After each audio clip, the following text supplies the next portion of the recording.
Let the record also show that we're being supported by professional ASL interpretive support and that closed captioning is available. The meeting is being conducted completely in a remote capacity, and we're using the Teams platform. As a friendly reminder, please silence your phones, and for anyone who's speaking, please state your name each time before doing so that we can accurately transcribe our minutes. And then also, for each of our advisory committee members, we ask that you keep your cameras on for the full duration of this virtual meeting. We also ask that you stay engaged until the conclusion of our meeting. For those who are non-advisory committee members, specifically those who are presenters, you may stay camera off and microphone off until your section is brought up. And then for our valued members of the public, we ask that you refrain from offering comments until those two options on the agenda for public comment. Until that time, just stay camera off and microphone off, and your statement will be able to be added when that point comes up, and the chair will give you further instruction. Mr. Chair, Mr. Nicholas Dunkel is our chair. He will be managing today's agenda. And with that, Mr. Chair, can you please start by saying the time? Absolutely. Thank you everyone here for joining us. We'd like to go ahead and call this meeting to order today on February 10th at 10:04 a.m. With that said, we'll also go ahead and get started with our roll call and a couple of quick acknowledgements. First and foremost, we have a couple folks that we'd like to acknowledge before we jump into the roll call.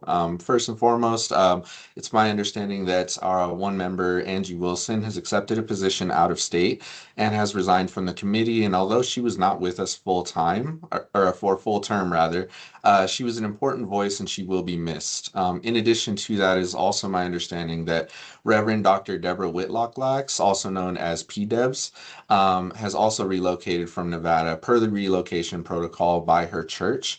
And as such, she has also resigned from the committee. Reverend Dr. Whitlock-Lax completed 3 of her 4 years during which she was a very active member of the committee as well. And she took her role very seriously as a convener of Northern Nevada stakeholders as well.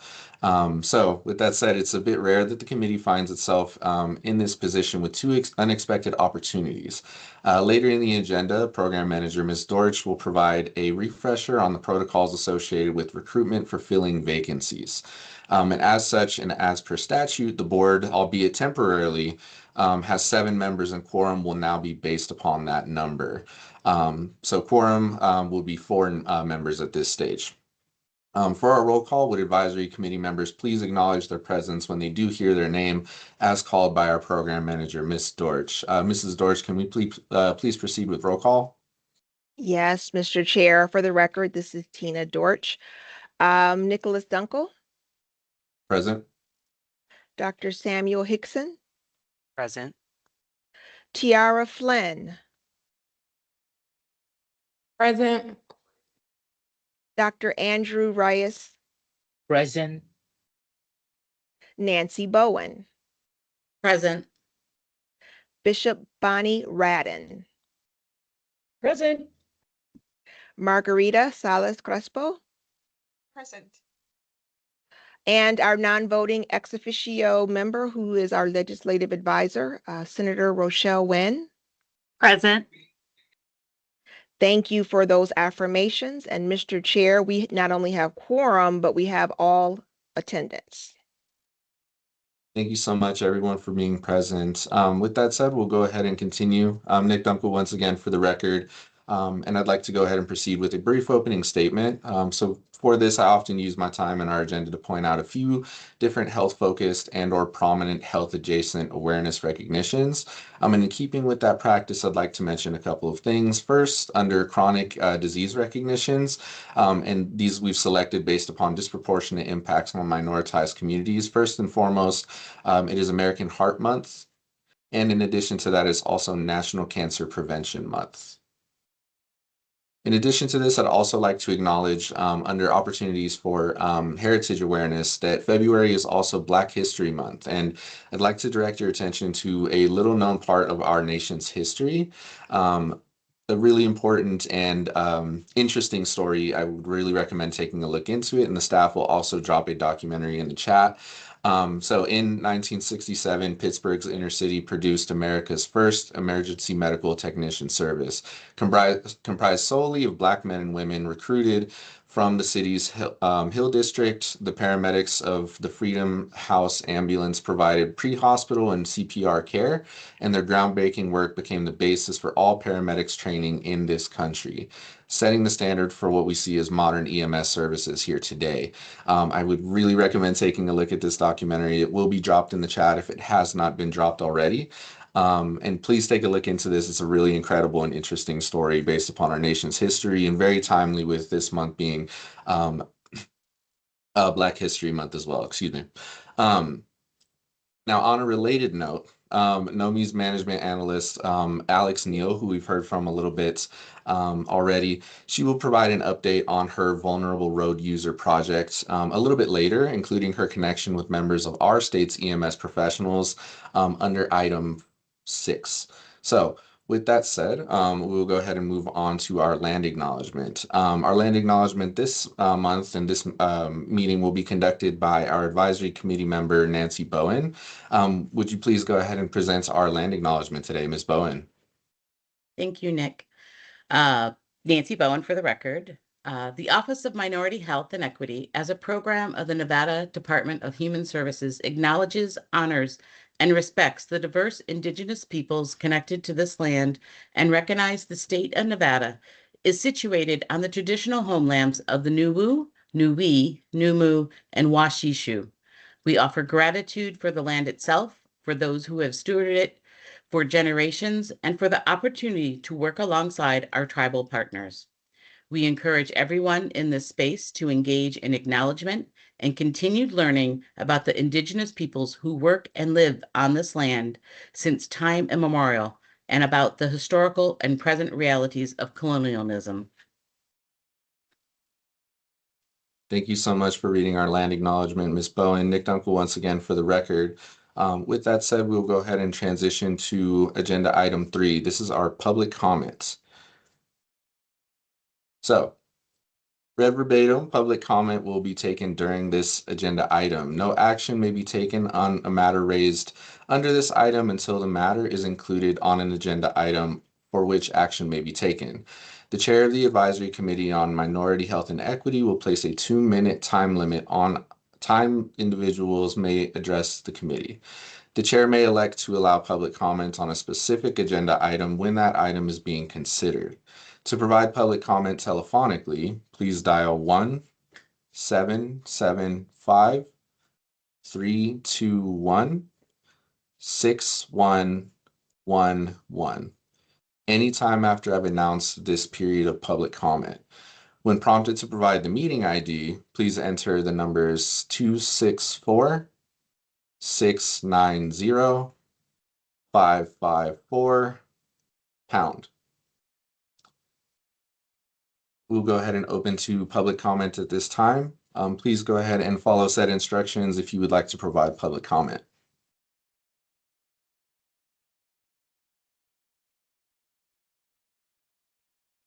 I see one hand raised here in the chat. Jessica Padron, please proceed. Hi, everyone. My name is Jessica Padron. For the record, thank you, Chair and members of the committee, for hosting this meeting on these important issues.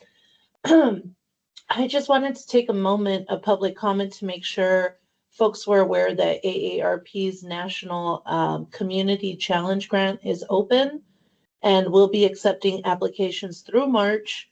So I wanted to spread awareness through this entity and the great work and community partners that you all have. The grant's average amount awarded is about $10,000, and it goes all the way up to $25,000 for projects that make the community what we call age friendly. So that's, you know, from birth to senior. And it's everything from making a park bench to other projects we funded, such as Bocce Ball Court in Reno, or things that for communities that need them. So I will put the information in the chat for all members and participant awareness, and hopefully it'll be shared after the fact in the minutes as well. But I just wanted to make sure folks were aware of that. Thank you so much. Thank you so much, Nick Dunkel, once again for the record, Jessica Padron for sharing that information. Do we have any additional public comments at this time?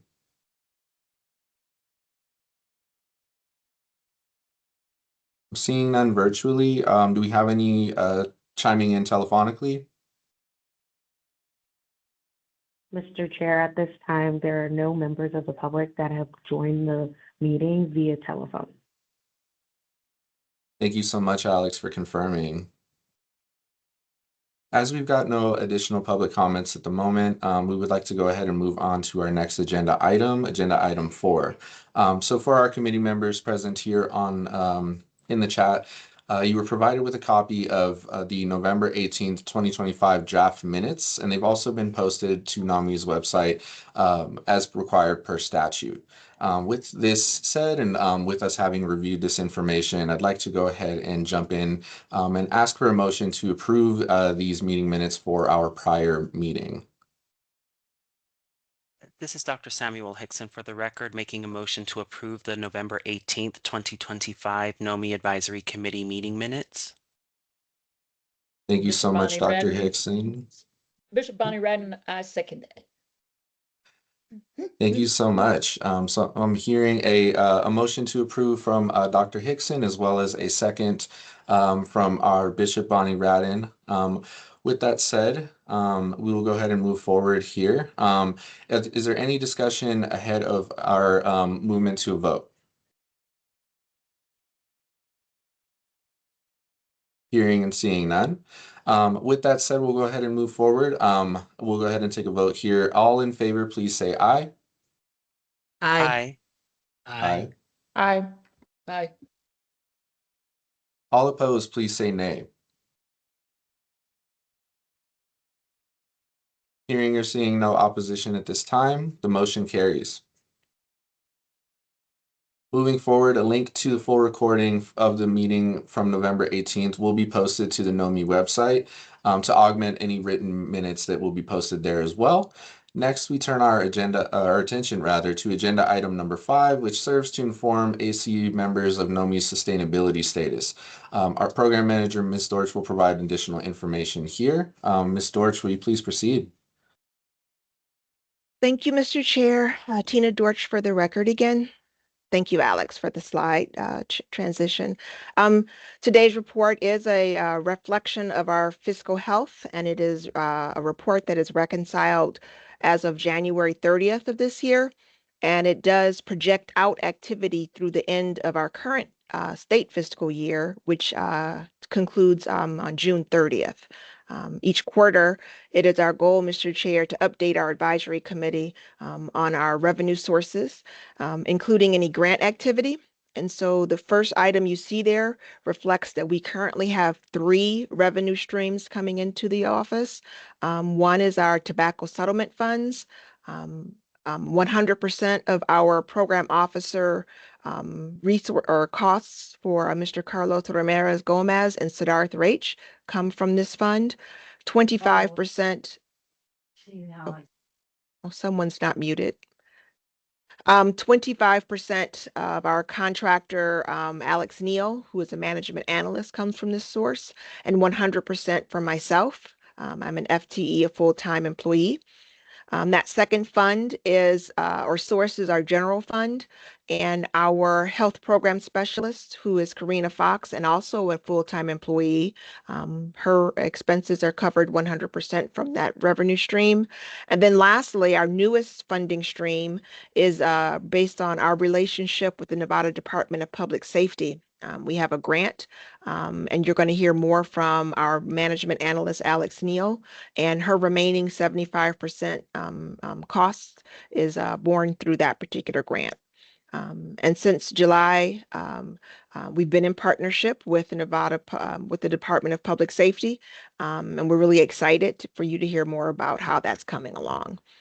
Also, just for those who may be new and unfamiliar, the state's budget process is bifurcated because we meet every other year. So we're in the current fiscal year, which ends, as I mentioned earlier, June 30th.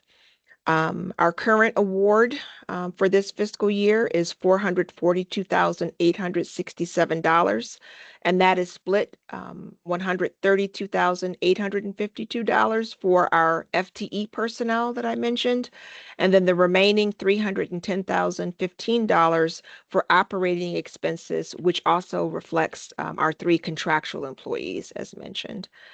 As of right now, we're reconciled through January 30th, as I mentioned, and the amount expended and is as reflected through reconciliation is $296,834.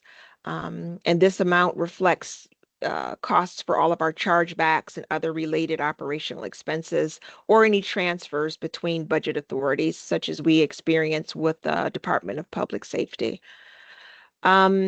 Looking also at as of January 30th, that leaves us a balance of $146,032.17. But if you look at the next section, we have a reconciled balance of that amount, but we have projected expenditures of $185,342 and some change. And that does leave us with that noted shortfall, that last entry, Mr. Chair, of a negative $39,310. We are, however, anticipating this particular shortfall. It's a reflection of some legislative actions from the last session where there were some reductions across the board for all programs receiving monies from the tobacco settlement. We are luckily able to work with the director's office, and we're looking at augmenting come March of this year. So there'll be no shortfall experience that will result in any negative deficits for the office. So we will be moving into that funding pool, and we'll be reporting out on that during the next quarter. But in closing, my fiscal team is maintaining a very close relationship with the office. We're monitoring our fiscal position. And as always, I'm happy to say that NOMHE is a good steward of our resources, and we anticipate being in a good position come the end of the fiscal year. Mr. Chair, that does conclude my fiscal report, and I can take any questions if you or the members have any. Thank you so much, Ms. Dorch. It looks like Advisory Committee member Dr. Hickson has a question. Please proceed. Thank you, Mr. Chair. For the record, this is Dr. Samuel Hickson, and thank you, Program Manager Dorch, for your wonderful presentation.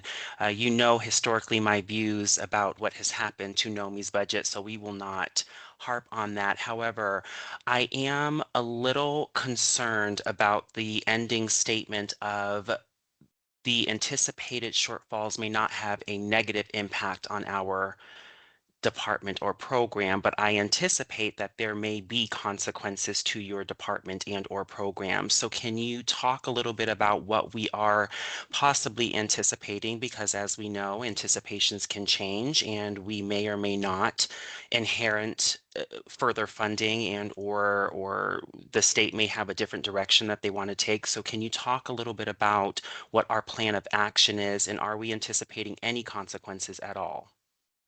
Thank you, Dr. Hickson. This is Tina Dorsch for the record. And you are correct. There can be changes, some of them anticipated and some of them not. But one fact that that really does anchor my confidence is that this is a statutorily required program of state government. And so that is a good position that we're in. Secondly, the office has historically done very good work that is demonstrated and measurable. We take great strides in demonstrating how we utilize our resources, which are mostly manpower, correct? We're not a direct service delivery entity. So by being able to demonstrate the good work that we do, the support that we present to other agencies of the department, and now even other departments of state government, we position ourselves well to be put in a position to be fully funded. And by fully funded, I don't mean excessively funded, but to maintain our staffing needs. And so that is the answer to your question. Again, in full disclosure, things always can happen. But as I mentioned, we stay ahead of these particular eventualities by working with our advisory or fiscal team. And so we were anticipating this particular shortfall.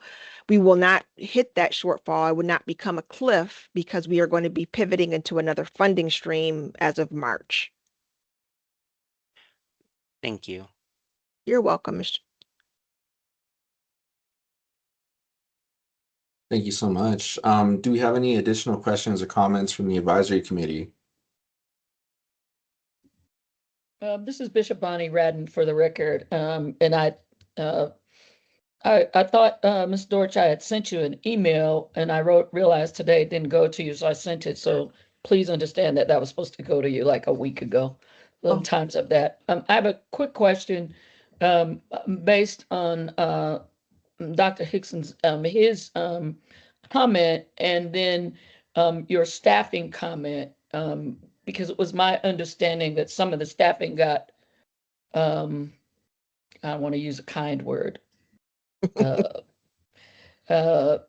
depleted due to the funding, and so your comment was that, you know, most of it is used for the staffing. My question is there, I know you guys have to be overwhelmed, is there a need for greater staffing to carry this load? And then my second question, and please excuse my ignorance if this is an ignorant kind of or a lack of understanding comment, can funding come, which is the email that I sent you, from outside public funding, foundational grants? Can that type of funding come into your department or not? Thank you, Bishop. This is Tina Dorsch for the record. And absolutely, it can come from other sources. If you look at the slide, the first item that we always discuss is our revenue sources. And the loss of recent staffing was because of the ending of certain grants and or federal funding being deobligated. That is something the state cannot control when there's a federal grant. And a lot of our work obviously comes through the U.S. Department of Health and Human Services, CDC, et cetera, et cetera. And so those dollars did get deobligated. We had a couple of grants that ran their natural duration as well, and we did lose staff. And that is always a hardship. Our office does not rely solely on those three sources that you see. Later in my program manager report, I'm going to be talking about some opportunities for our wonderful community partners to look at some challenge grants and some innovation grants. Awesome. Hopefully we'll be clear to look at some of those too, NOMHE. So fingers and toes crossed on that. But just a simple summation to your question, Bishop, we absolutely are able to look at outside sources to augment our activities. But as we are currently staffed, I feel we're right-sized based on our responsibilities. Should we lose the amount of momentum that we have, there's 5 of us now. If you remember, I've been here for literally my 8th anniversary was last month. And at my peak, I believe I had 8 personnel. And so now we're down to 5. And those that we lost were really tied to specific functions and grant obligations and scopes of work. So right now we are right sized. We do augment our work in a very, very meaningful way with our wonderful interns. So we do a lot with a little. But if we were to do more and take on responsibilities that align with our mission, it would literally probably have to come from a grant source at this time, Bishop. Bishop Bonnie Radden for the record, thank you. And I want to publicly say, and in my email sent you, I would love to sit down and share with you some ideas as a grant writer and as somebody who scurries grants every day and sees things that could be the possibility for your department. I would love to be publicly say that I would love to be a part of that and to assist in any way we possibly can, but I need to know some ins and outs. So if we could set up a time to meet, that would be great. If Karina, as our minute maker, if you could make that a hard, actionable follow-up, we will absolutely get on your calendar, Bishop. Thank you. Thank you so much. Are there any other additional questions or comments from the advisory committee at this time?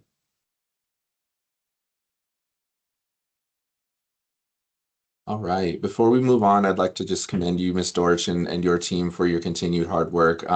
It seems like you're running into, and Nick Dunkel once again for the record, it seems like you're running into a few different unexpected occurrences here and there, and I just wanted to, commend you on your hard work in terms of any anticipation of these things, the safeguarding of the staff that you have with you at the moment, the hard work that you all are doing. Thank you for mentioning the interns that you have all working with you as well. That was actually my question in terms of could there be interns that could participate in helping you in this work and serving the community. So thank you for mentioning that as well. And for the advisory committee members as well, thank you, Bishop Bonnie Radin, for looking to jump in there, and Dr. Hickson as well for getting clarification on some of those concerns as we're looking at potential shortfalls and consequences related therein. So thank you so much, advisory committee members, for your questions and comments as well. With that said, Ms. Dorch, we'd like to go ahead and move on to our next agenda item here, agenda item 6. This is going to be your report on NOMHE activities, initiatives, and impacts. Ms. Dorch, please let us know about the wonderful work that you all are doing.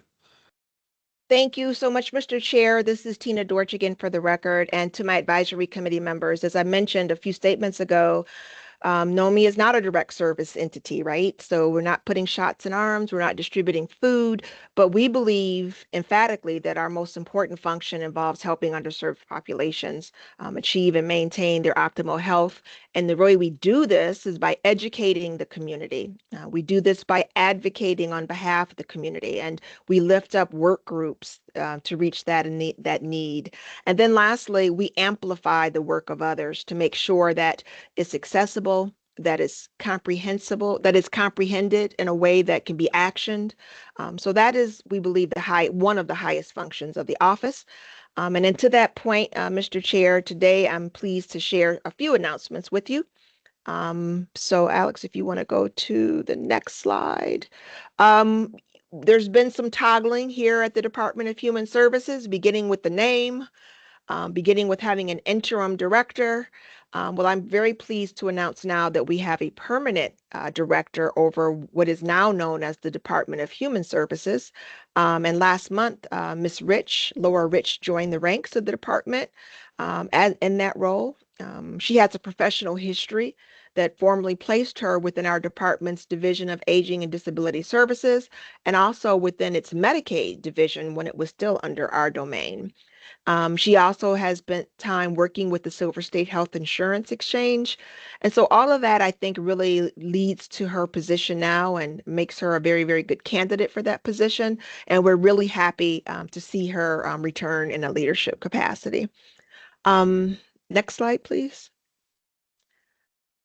I am really excited about this one. As everyone on the line knows, Mr. Chair, we have a commitment because of cultural linguistically appropriate standards that we follow, class standards, to always make sure that our content is accessible for various audiences. And so there is a new resource, and that is that Reach Nevada and Community Service for the Deaf. That's also known as CSD Works Nevada, where they formerly co-located their services.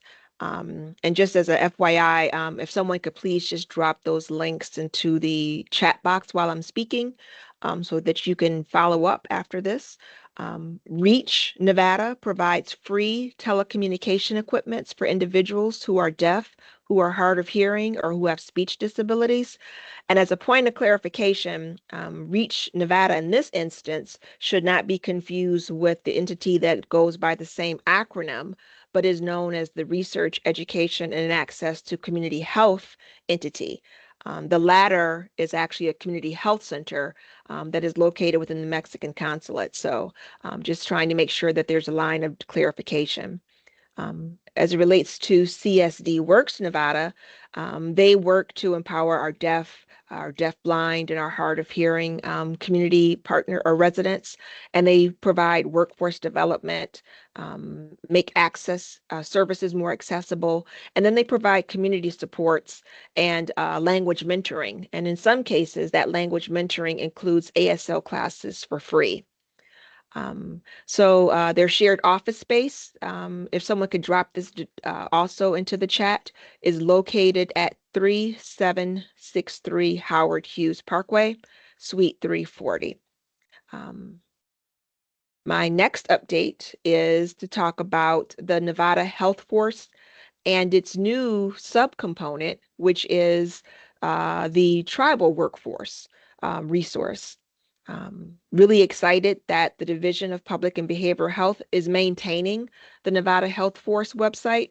And if you don't recall, that is a website that is to provide prospective or current and existing students and professionals that are interested in public health with resources to advance their public health careers.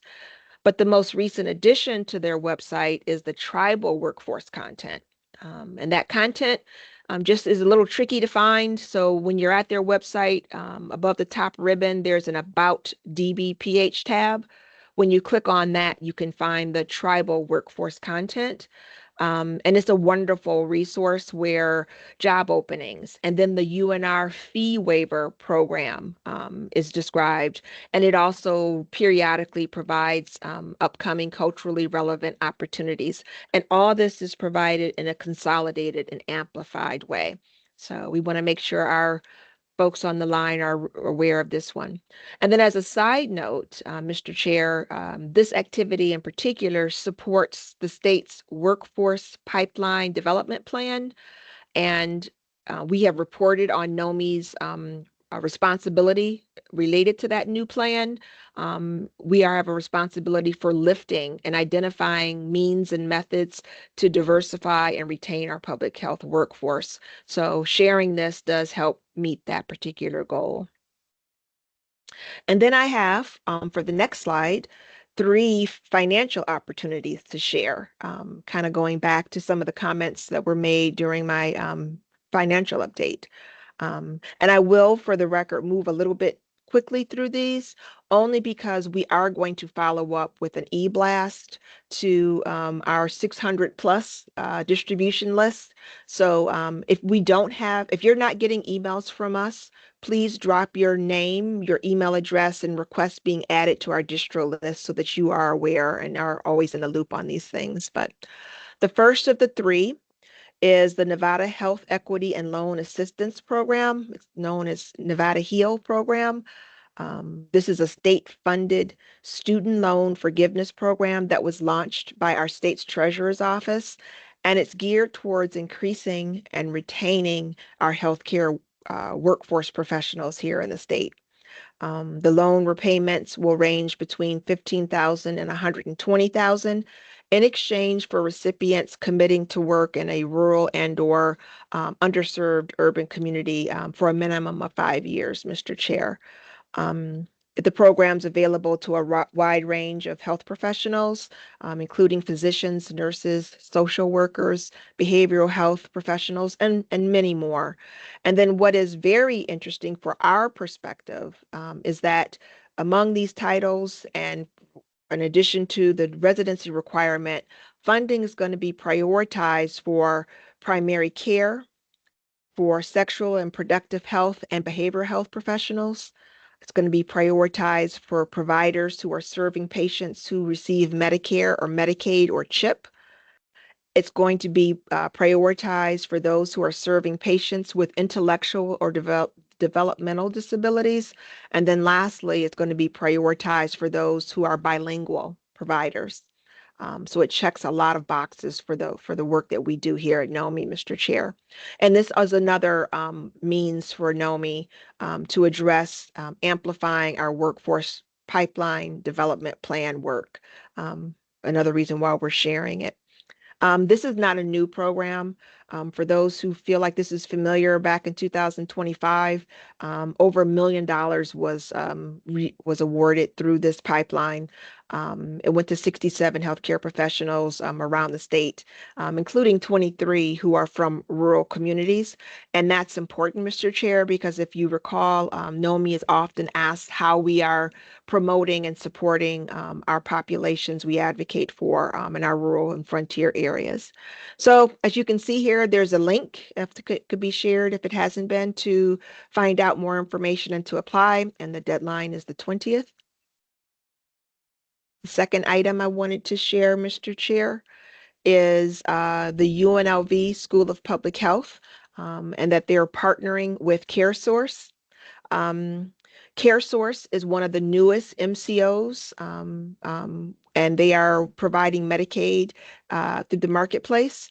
And one of their missions is to improve health outcomes for lower income and vulnerable populations by addressing those social drivers or determinants of health, in addition to making sure that those populations have medical care. This is a brand new initiative. This partnership is brand new. It is a $300,000 commitment in the form of an innovation grant, and it's going to be split, Mr. Chair, across two populations, a research population and then a community level resource providing population. The three topical areas that are going to be addressed and eligible to receive that $150,000 for our nonprofit partners will be those working in maternal and child health, for those who are working in the immunization awareness and confidence space, and then also for those who have, and this is a very broad one, those who feel their work affects the social drivers of health. So it's really open to a lot of folks. And again, and most importantly, there's another priority consideration with this one as well. And that priority consideration is for anybody who happens to be a member of the Nevada Minority Health and Equity Coalition. Now, that's the nonprofit coalition that NOMHE works very closely with. So if you happen to be a member of MHEC, you are going to get priority treatment. And remember, membership in MHEC is free. So deadline is February 26th, and we hope that everyone is going to consider that. Then my last resource to share, and then I'm going to take a pause and a breath, is through AARP. And I won't have to say too much because wonderfully and very luckily for us, Mrs. Padron was able to be on the call today, and she talked about this resource. It is the 10th anniversary of this Community Challenge Grant. And these quick action projects are so really, I think they're a good augment to someone's funding channel and to a pipeline. There are flagship grants. Those are those ones that are between a few $100s and $15,000. There are capacity building grants, and those are a flat $2,500, but they come with technical supports, which could be of interest to particular entities. And then there's the big ones, the demonstration grants, and those range upwards of $10,000 to $25,000. So I think we've repeated and we've dropped the information on how to apply in the chat. The deadline to do so is March 4th. And so I'm going to take a pause right there because I don't want to mix the other part. Before I go into that, Alex, are there any questions about those resources that I might be able to share quickly or answer quickly? And keep in mind, if you would like this information and you're not, this is going to get e-blasted out by our outreach person, Carlos. So if you're not getting our emails, please let us know in the chat.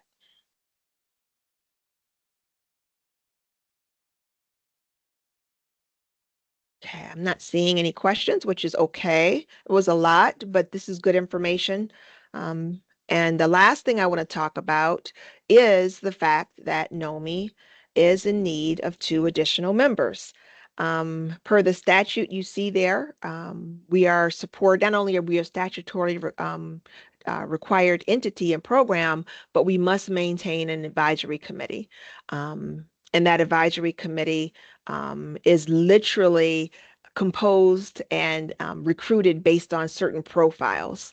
And it's also appointed through either the Board of Health or through our director with the Department of Human Services.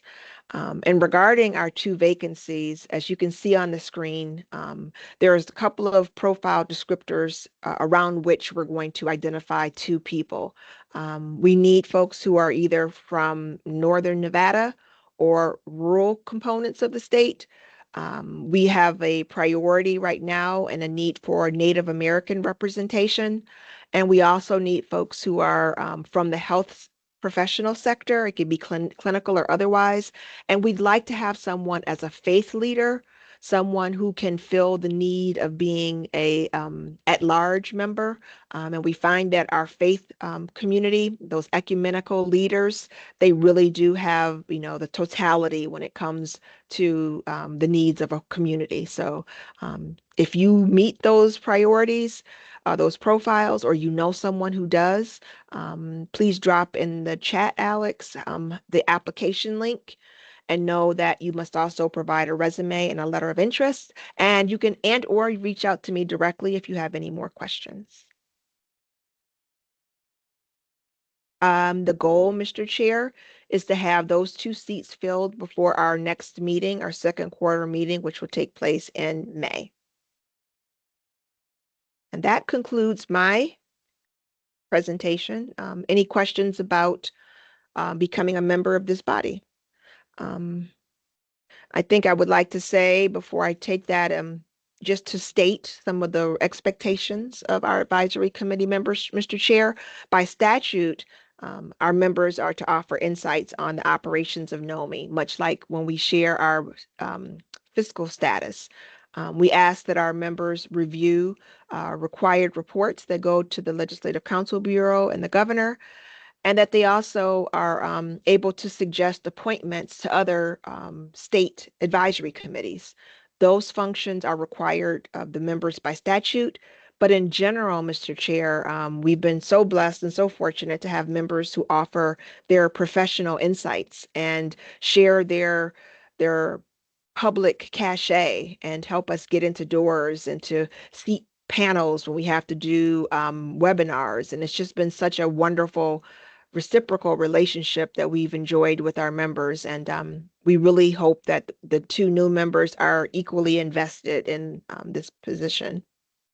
So now I will stop talking and ask for questions, Mr. Chair.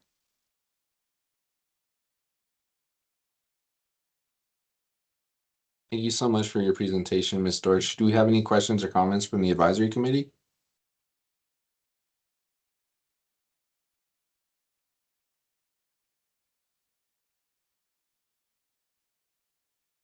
Hearing and seeing none at the moment. I just wanted to quickly, rather than a question, but more of a comment, advocate for one of the initiatives that you had kind of mentioned a little bit earlier, as Ms. Storch was mentioning. MHEC, NMHEC does a lot of really great work, and partnership with them is free, and it is something that brings together a lot of folks from various disciplines to kind of talk about what could be done in the community serving initiatives, and so much more. So highly wanted to advocate for that before we move on, and just to kind of advocate for the folks that are in the chat as well. If you do know individuals who are interested, or if you yourself are interested in applying to the board, we do have a few opportunities for these positions, and if I could be so open about it, I've loved my work as a chair on this committee and everyone that I have the opportunity to work with here. It's a great opportunity, so please take it if you are interested. Thank you. Mr. Chair, with that, you can move us to the next section and introduce, I will introduce Ms. Neal. She is from my team, and she's going to give us an update on her work that is funded through our relationship with the Department of Public Safety. Thank you, Program Manager Dorch. Alexandra Neal, or Alex Neal for the record. Today, I'm going to be giving a brief update of these grants that NOMHE was awarded through the Office of Traffic Safety. It is, as mentioned earlier, we are working on an initiative focused on vulnerable road users in Clark, Washoe, and Carson counties. The vulnerable road users, or VRUs, include pedestrians, bicyclists, motorcyclists, and micromobility users. Micromobility includes mopeds, e-bikes, e-scooters, motorized wheelchairs, etc. So as we covered in the November Advisory Committee meeting, this grant project is split into 5 parts: literature review and policy analysis, community and government engagement, intersectoral integration, education and capacity building, and collaborative development. Today, I would like to tell you a little more about some of the details of this grant and how we're actioning them. The 5 priority areas. First, I would like to give you an update about our grant timeline. So it started in July 2025, and it is set to end on September 30th, 2026 for this current funding. We are currently in February, so we're at this midpoint, so to speak, and it's actually a really important midpoint where we are actioning something called our root cause analysis project, which I'll focus a little more on. So the root cause analysis project is looking at identifying and addressing root causes of high fatality and injury rates among vulnerable road users in Nevada through a systems-based, community-informed, and public health-aligned process. We are organizing a series of engagement opportunities across the 3 counties, and those include partner insight meetings, listening session-style focus groups, and World Cafe sessions. For the partner insight meetings, those are currently in progress. These are one-on-one interviews to gather deep insights from community members across the following categories. That includes transportation, academia, public health, healthcare, EMS, fire, law enforcement, elected officials. That includes city, county, and state, with the priority focused on those that represent the areas or hotspots that have the most vulnerable road user injuries or fatalities. So far within the partner insight meetings, we identified 111 individuals. Out of that 111 individuals, we contacted 70. We are continuing to contact the remaining 41. This includes all cities under Clark, Washoe, and Carson. Well, Carson is both a city and a county, as you guys may be familiar, as well as the unincorporated areas like Laughlin, Summerlin, and other moments as well. Next step in this process are listening sessions. So the listening sessions will be small group interactive forums designed to explore community experiences and safety concerns. These will be conducted in person and virtually, and will be hosted between March and May. Our timeline for that does overlap with the final outreach activity under our root cause analysis and engagement, which are World Cafe sessions. So we're projecting to do 2 World Cafe sessions in May. The dates are to be determined and will be shared through an e-blast and other means for promotion and outreach once the location, dates, and times are identified and confirmed. Those are larger collaborative sessions focused on co-designing solutions and educational strategies that align with public health and safe system principles. I'll discuss a little bit further about what the safe system principles are as well, but this is the primary focus for the root cause analysis engagement. And the outcomes of all of the partner insight meetings and the listening sessions will guide the formatting, questions, and focus and purpose of the World Cafe session. Another activity that we are doing as a part of this grant project is that we are involved with implementation of the Nevada State Highway Safety Plan, also known as HSSP. This state highway plan is set on my word disappeared. It's set on a infrastructure around the safe system approach. The safe system approach integrates a focus of looking at how can we increase the amount of safer people, safer vehicles, safer speeds, safer roads, and post-crash care within the state of Nevada.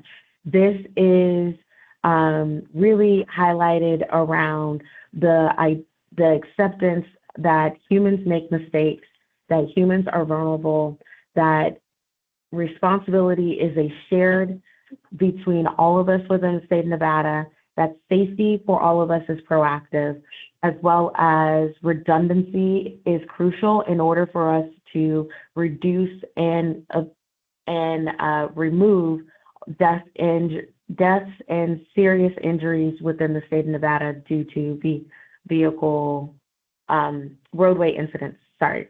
So NOMHE is a part of the steering committee. We are also helping to assist with the strategy teams, and then the strategy teams lead into the task forces. So I'm going to spend a little time right on the task forces because this is really important for us. The task forces are made up of community members and professionals within the space. And so this is a really great opportunity for community engagement and input that will lead into how do we look at these items. Specifically, NOMHE is in charge of the task force that's looking at human factors. And when we say human factors, we're really thinking about, well, it's kind of self-explanatory, but what are the characteristics, what are the characteristics that comes from just being your everyday person, being a human, and how may that play into this? And so we, at the task force leaders, the co-leads, will lead discussions at quarterly meetings. They'll provide subject matter expertise, they'll assist in developing and implementing actions, and they will identify partners and community members for task force participation, and then report progress to the strategy teams.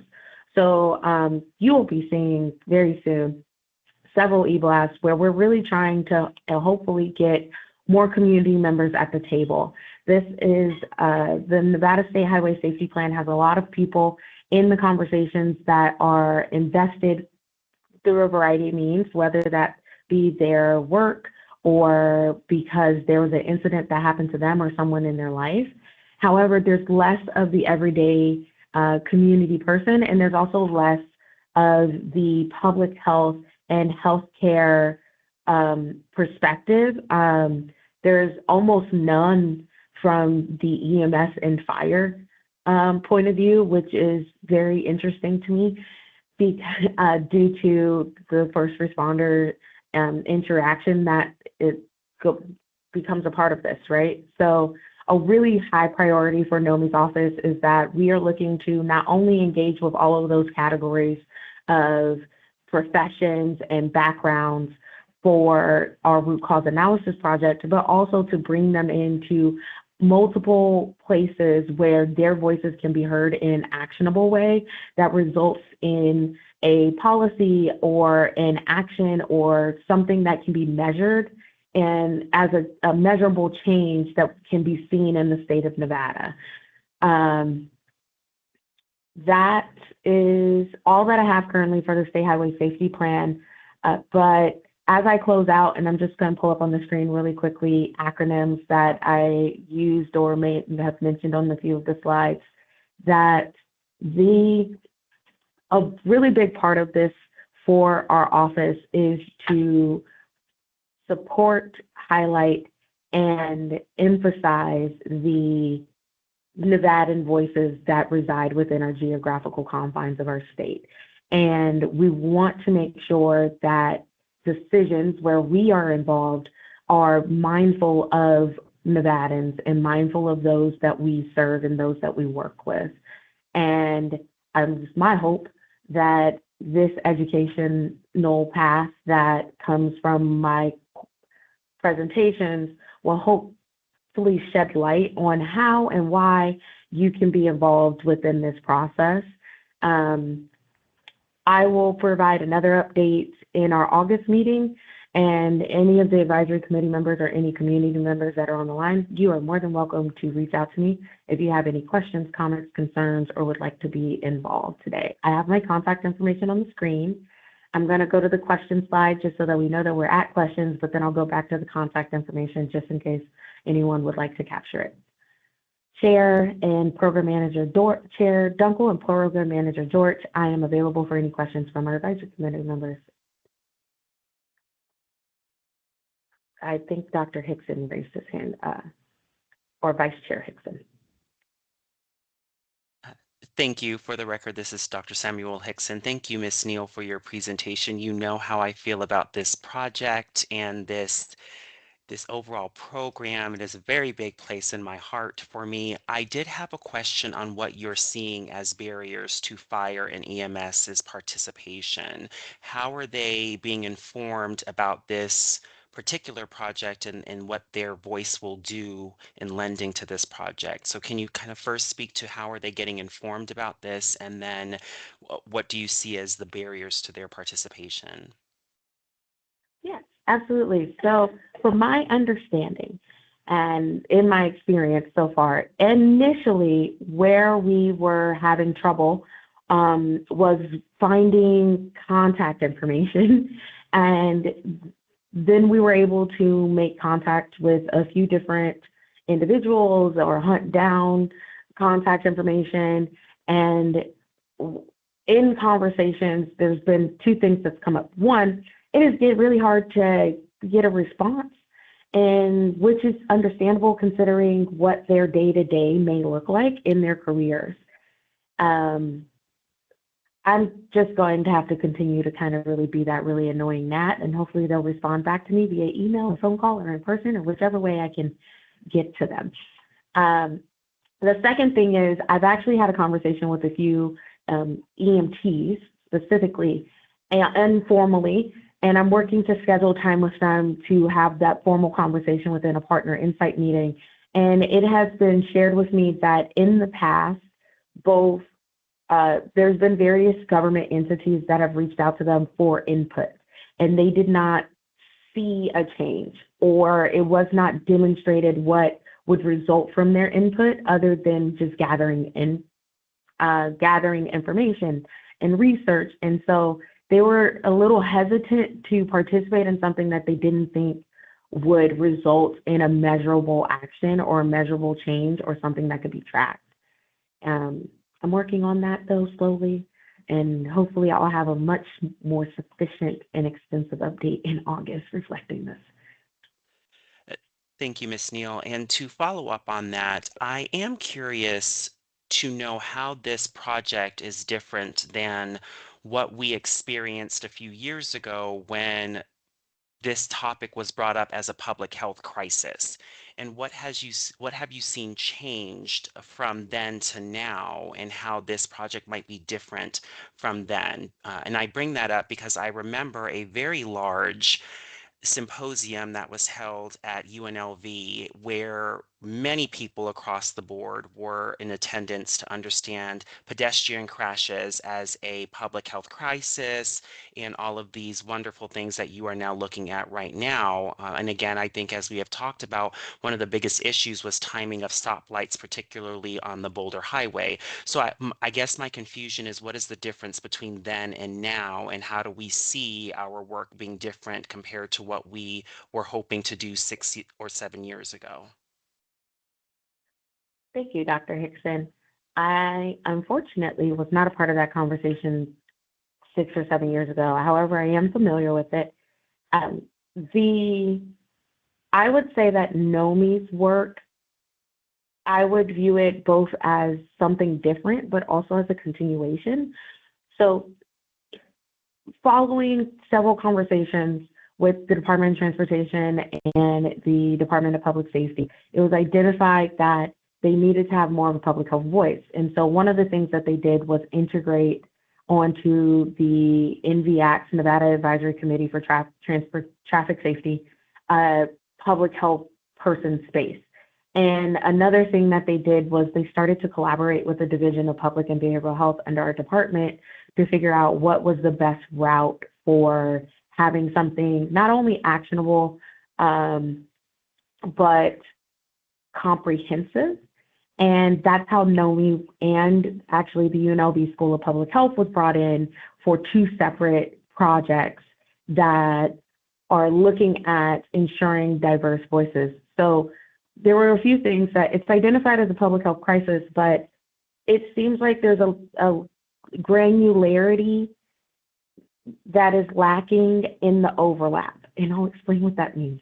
So, for example, our community health assessments and things like that, they'll say transportation is an issue. But from what I've heard from transportation personnel, the transportation personnel, even when they attend the health assessment meetings, don't necessarily have a clear understanding of the who, what, when, where, why, and how of that factor, of that fact, right? So then on the state level, there's also conversation of, well, it's harder to do stuff if the data is not captured the right way. And so part of NOMHE's focus is to capture that data so that we can have longevity, but also create some educational products to help with communities, because in some cases, they are doing the work, but there's such long-term projects that because it takes 5, 8, 10 years or longer, their general community is disappointed because they're not seeing the change. And I'll stop there. And I hope that answered the question, though. It did, thank you. Okay. And if there's any other questions from advisory committee members. If not, I'll transfer it over. I would like to ask the chair to, if he would please consider an exception to our questions. We have Jewel Ware, who is not an advisory committee member, but I would like to, if you agree, Mr. Chair, make an exception to allow her question. Yes, please proceed. Jewel, it looks like you had your hand raised.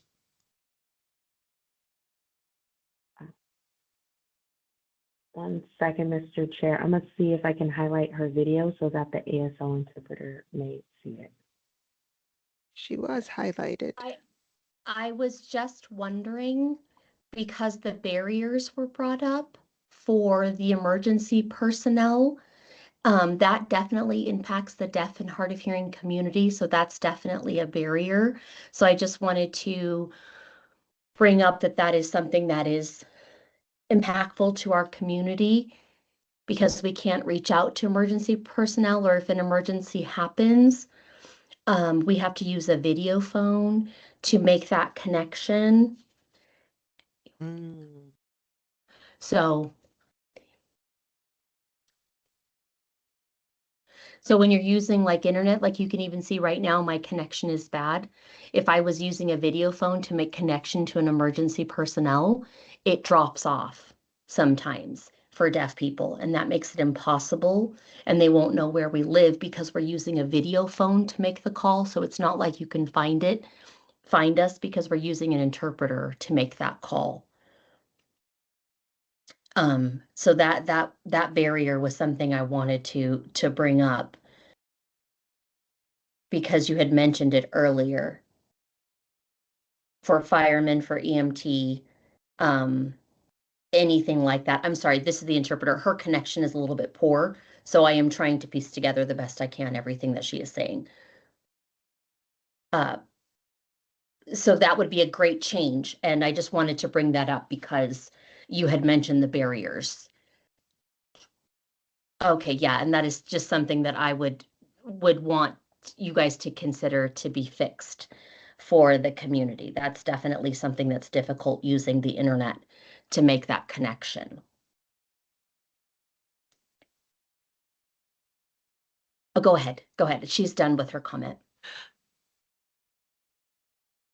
Mr. Chair and Alex, this is Tina Dortch for the record. Alex, before you answer, I would ask that you consider and reframe so that we can best respond to Ms. Ware. I think that her concern is very valid about responsiveness and language accessibility. She mentioned about scenarios in her home, but I think it translates to if there is a infraction on a pedestrian way or in a thoroughfare, I think that it's still very valid that if she had to try and make an emergency call in the middle of such an infraction, that she would similarly experience hardship.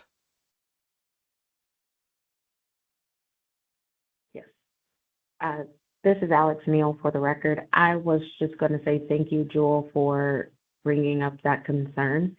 It is on my list to reach out to various deaf and hard of hearing communities to learn more about their the barriers that they encounter. I'm just working through what would be the required accessibility supports to make sure that it's meaningful for the community members involved. I will also note your concern for when I have further conversations as I go along this project.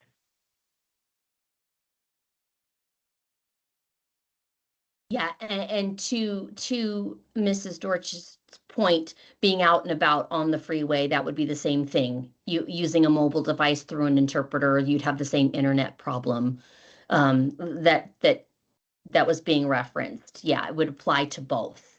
Emergency happens either at home or out in the street too.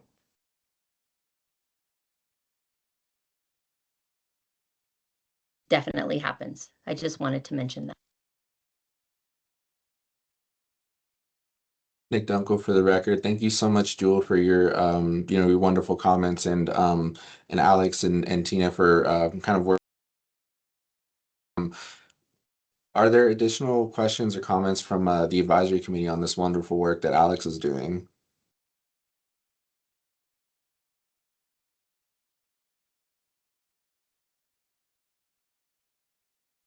Not seeing any at this time. I did have one quick question for you, Alex. And forgive me if I missed this in your presentation. I know you mentioned, kind of having folks that are joining this first initiative that you're kind of working through with I believe it was 111 folks across Clark County area, Washoe County, and also Carson. I just had a quick question related to that. Are you finding that you're having substantial participation from each area geographically, or are you missing maybe folks from Washoe, Carson? Do you wish you had more participation from certain geographic areas? And if so, how might we assist in getting the word out so that folks from those areas can also participate? Yes. So for the partner insight meetings, it is holding pretty steady. That's where the 111 come from. That number is going to increase once we start doing listening sessions and things like that. For participation for the listening sessions, I would greatly appreciate any help. If you have any group of people that you are aware of, it could be any background, religious, age, ability status, sexual orientation, gender identity, race or ethnicity, social action, or any professional background that you think I should reach out to, please let me know. I have my own list of who I have identified, have started outreach towards. That list was really long, so we didn't include it in the slides. But I can share with the advisory committee members if they would like to see it. And that's really where I would need the most assistance, because those are small group conversations. And ideally, I would really need, for the North, most especially, groups that I need to know if they're more likely to be able to access virtually or in person, just because we do have a limited travel budget. But I do plan on coming to Northern Nevada in person in May we're looking at 2 to 3 days, and I'm going to try to knock out as many sessions as I can within that time period. I just have to plan accordingly. And then for the partner insight meetings, just to go, I have had pretty good response in terms of academia, public health, transportation. So far, professionals, the first responders are a little hard to schedule, but I'm just chalking that up to their careers don't allow for a lot of times to sit in front of a computer for an hour. And so we're working through what that looks like, both for law enforcement, fire, and EMS. And then for the elected officials, I've had a robust response from our Southern Nevada state electeds, And I've had a robust response for the local elected officials, city and county, for Carson and Washoe. I'm talking to elected officials for Reno, Sparks, Carson, Washoe, and City of Las Vegas so far, and I'm just trying to work through for the other cities as well currently. Thank you so much, Alex, for the additional information there. And then just one quick follow-up question.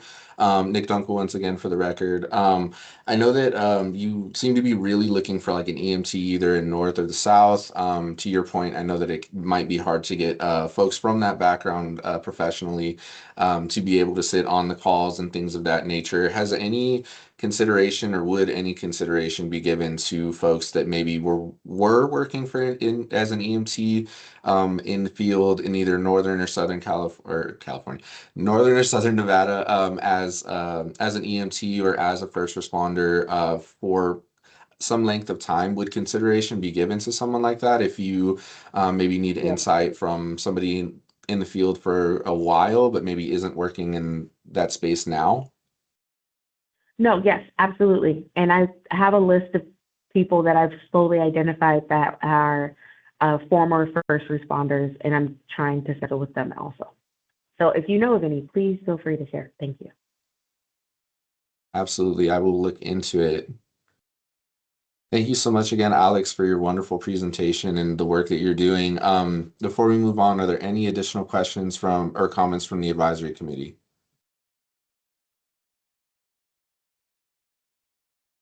Hearing and seeing none. With that said, we'll go ahead and we'll move on to our next step here. These are outreach and health literacy updates with Carlos Ramirez Gomez. Carlos, are you on the call? I am on the call. Hi, thank you, Mr. Chair, Nicolas Alco. Hi, everyone. This is Carlos Ramirez Gomez, Program Officer with NOMHE. Thank you for the space. So today, good morning, everyone, and buenos días a todos. I have to say it in Spanish because Spanish is my first language. Anyways, so today I'm presenting on NOMHE's Community Outreach Overview, just a brief overview because we have not had many activities at the start of the year before we last met. Actually, I didn't meet with you last time. Tina presented my slides. I was out on vacation and she did an amazing job. Okay, so today I'm presenting on our Community Outreach Overview.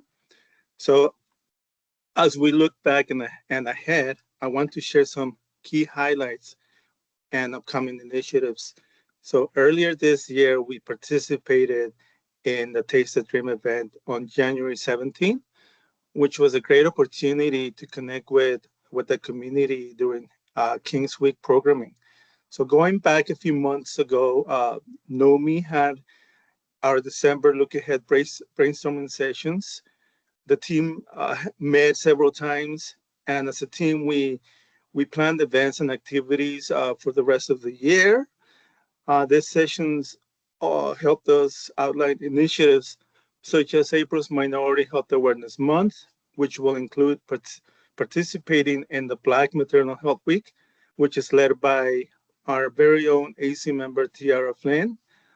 Also, other planned activities include a potential powwow at UNLV, collaboration with the Nevada Donor Network, an Alzheimer's documentary screening in May, a webinar on misinformation in June, the 6th annual Back to School Resource Fair in July, which I want to bring back that last year we had an amazing turnout. We had over 1,000 people show up, so we want to replicate the same, or maybe even more this year, amount of people coming to our school resource fair.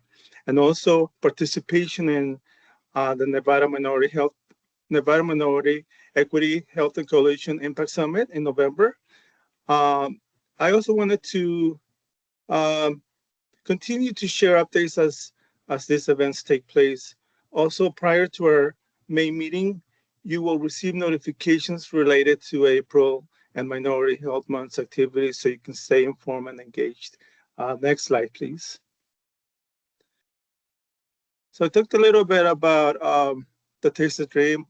Wanted to talk a little bit more about this event. This was held on January 17.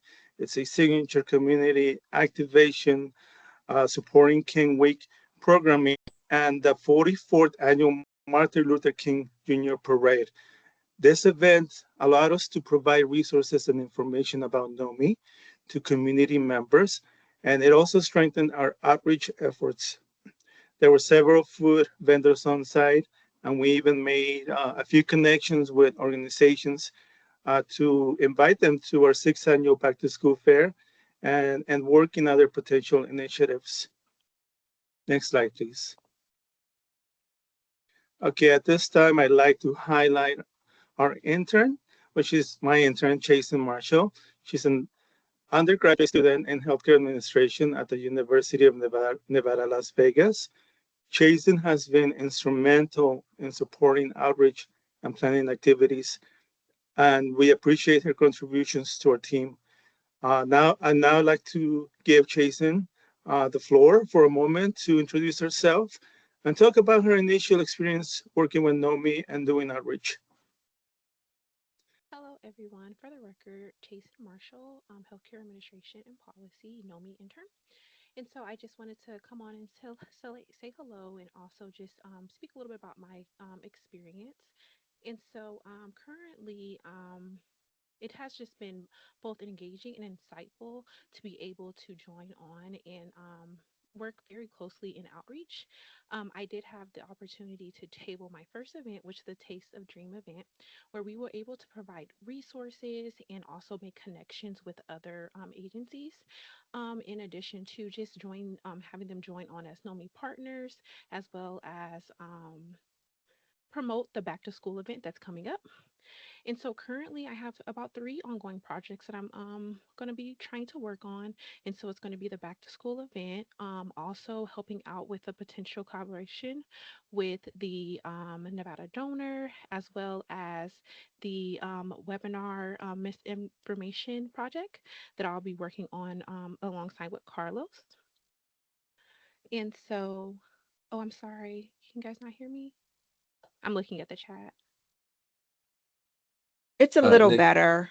It's a little better. yeah, I think when Okay. you move the mic a little closer, we're able to hear you a little bit better, just so you're aware. Okay, sorry about that. My apologies. But yeah, so just to provide some information just about my experience, it has just been very great, both engaging and insightful. I do appreciate Program Manager Dorchich mentioning the interns because we do all work hard in different activities and programs that we're working on. I happen to be in outreach, but there's a lot of great projects, and we all, as peers, talk about in our great experience that we've been having lately. So I'm also working on routinely updating the directory. And so Program Manager Dorchich did mention that if anyone's not receiving any of the emails or anything like that, if you can drop that information in the chat, and I will happily go ahead and update the directory to make sure that you're able to receive the important information and resources that we are going to be sharing. Thank you so much. Let me know if you guys have any questions for me directly as I continue to speak about my experience. Thank you, Jason. We're so glad to have you on the NOMHE team this semester. Next slide, please. Okay, so as we move forward, we will continue planning and executing the events we've outlined, while also working to strengthen community partnerships and engagement. Just 1 second.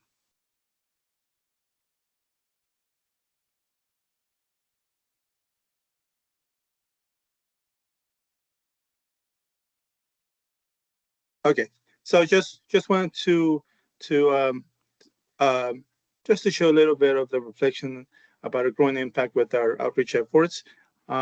We will, like I mentioned before, I will communicate more details about our upcoming events as we get closer to them. Thank you. One more thing, if you have any general outreach questions, please feel free to reach out to me, Carlos Ramirez. My email is crgomez@dhs.nv. I'm sorry, that should be dhs.nv.gov. dhs.nv.gov. We change our acronym on our emails.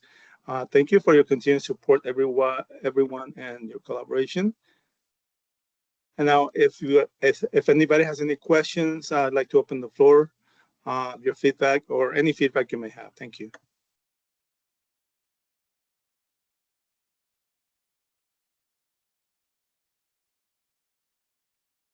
Thank you so much, Carlos, for your wonderful presentation. And Jason, nice to meet you as well, and thank you for all of your hard work. Are there any questions or comments from the advisory committee? I thought I saw a hand up. I might have missing that, though.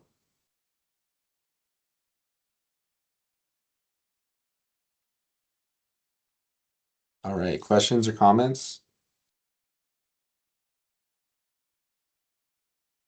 Hearing and seeing none, but you guys are doing really great work, and glad to hear that you do all have, kind of interns working to help you out, and then you've got a few of them. I think these are, invaluable folks that are looking to contribute to your mission and learn in doing so. So love to see interns participating in your work as well. With that said, we will go ahead and continue towards our next agenda item here. Before we do, I'd like to introduce our presenter, Troy Lovick. So for the next section, he is the Cardiovascular Health Program Coordinator. Troy, are you on the call? I'm here. Awesome. Troy, great to see you. We'll go ahead and jump in with our agenda item number 7, which is your presentation. All right, very good. Now we have the slides up. So thank you, everybody. I am Troy Lovick. I am the coordinator for the Cardiovascular Health Program here at CDPHP. And next slide, please.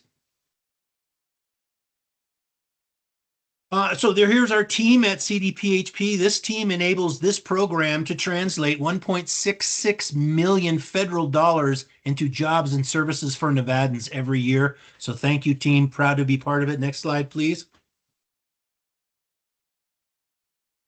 All right, today we're going to talk about the stroke report, and specifically my ask is for recommendations for legislation that would help or affect patients, Nevadans who suffered a stroke.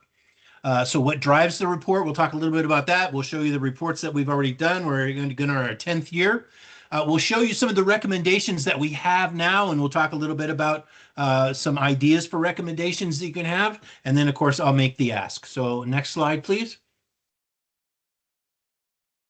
So what drives the annual stroke report? It is the NRS 439 5291 to 5297 inclusive. The division shall establish and maintain a stroke registry, and we report on Paul Coverdale National Acute Stroke Registry performance and achievement measures.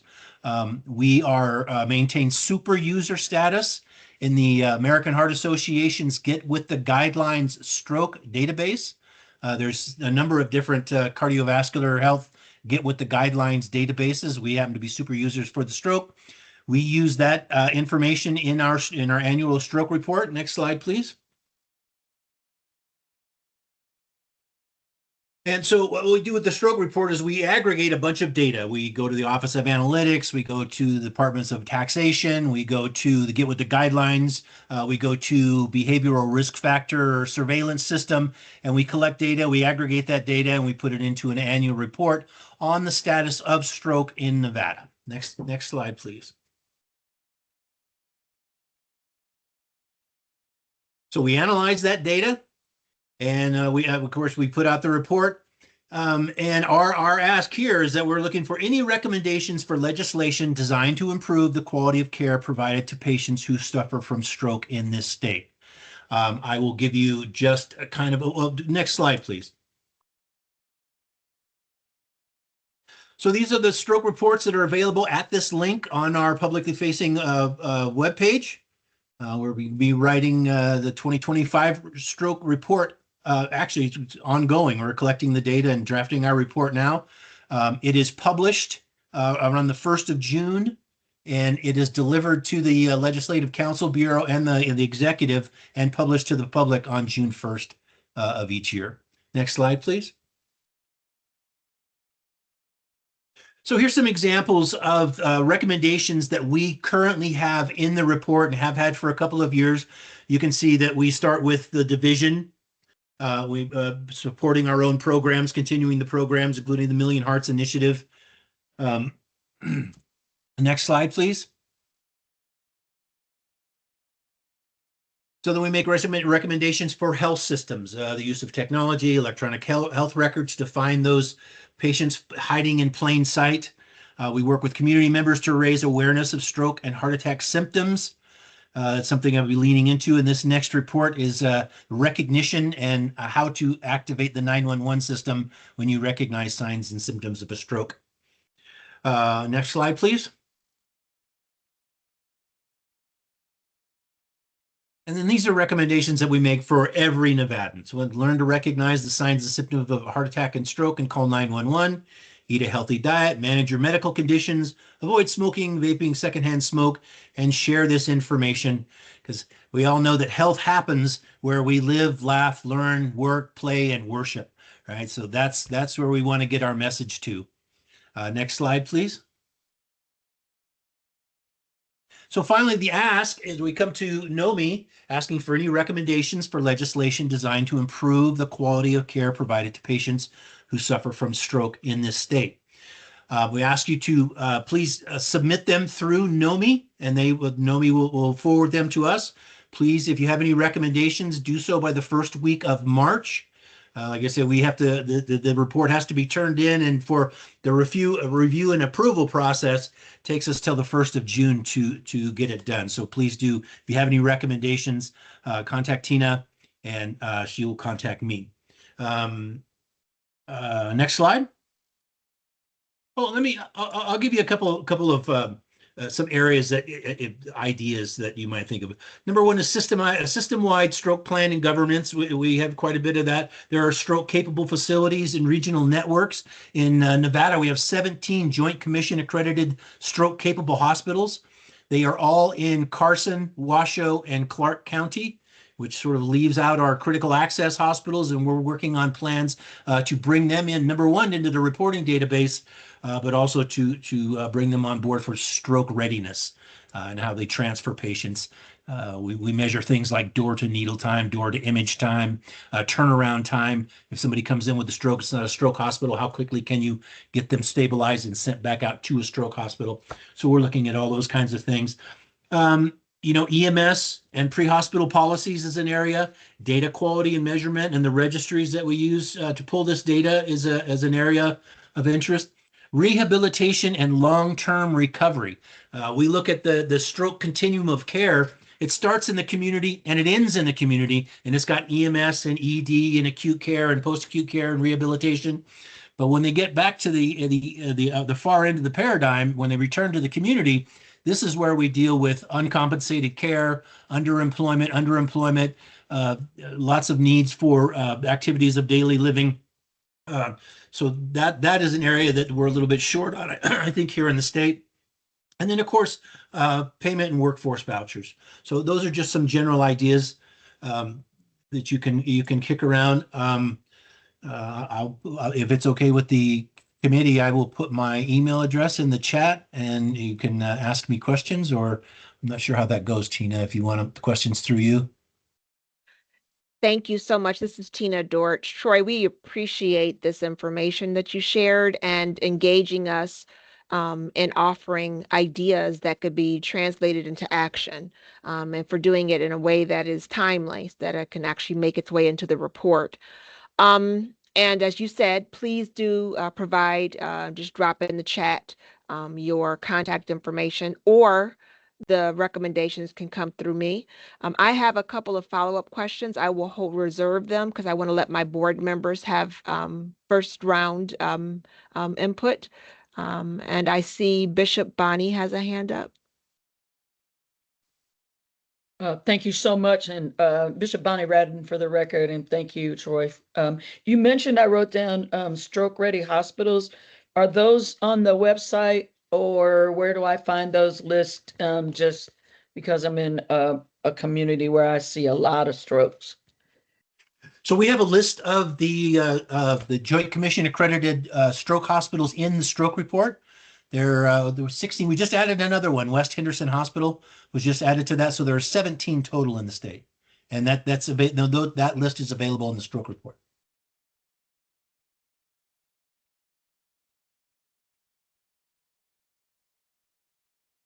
I'm sorry, is that the report that we see in the Alexandria in the chat? Thank you. I appreciate it. Thank you, Chair. Yeah. Thank you for putting that link in there. Thank you. Mm-hmm.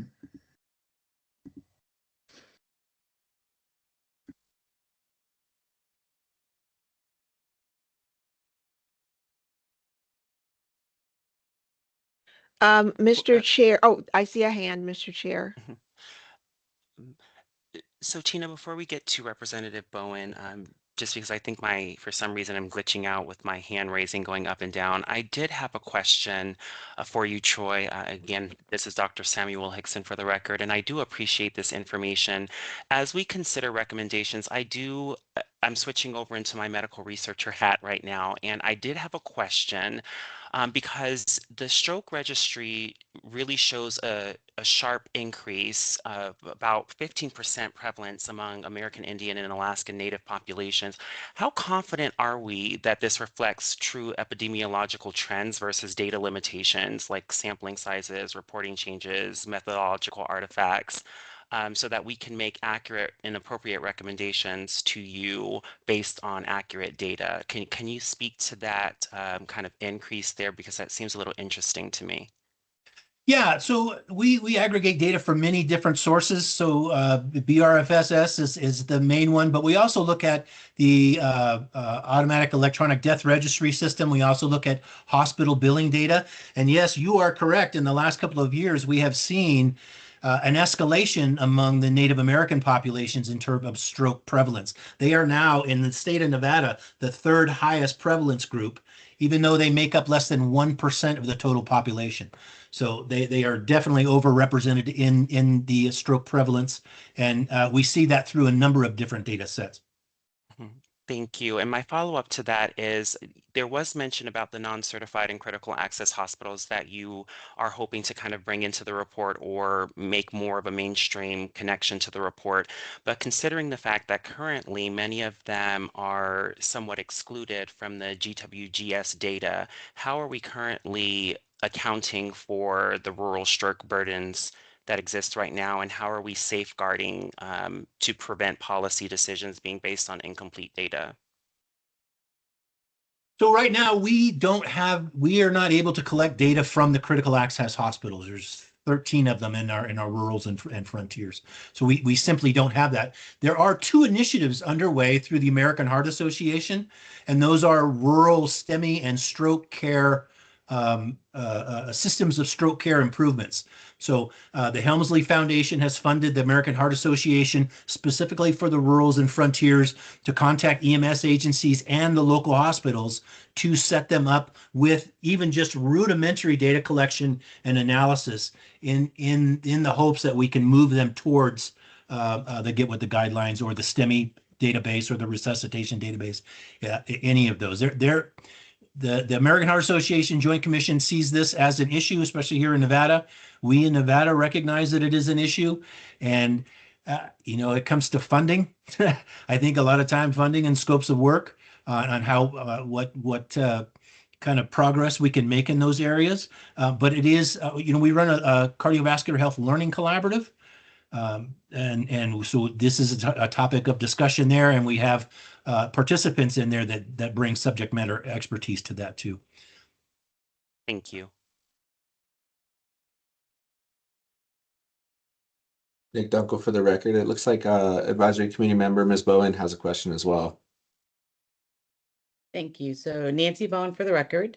I'm with the Nevada Primary Care Association. Troy, I know unfortunately your meetings conflict with meetings all the time and I can't attend, but I do have I'm glad that you mentioned rehabilitation because I'm concerned about the rural areas in rehabilitation. I mean, even some underserved areas where transportation is really difficult. Has anybody, or have you ever heard of mobile units being used to go out to areas where people cannot travel from, just to go to them instead of having, because individuals who are underserved are not traveling hours to get to hospitals for rehabilitation services.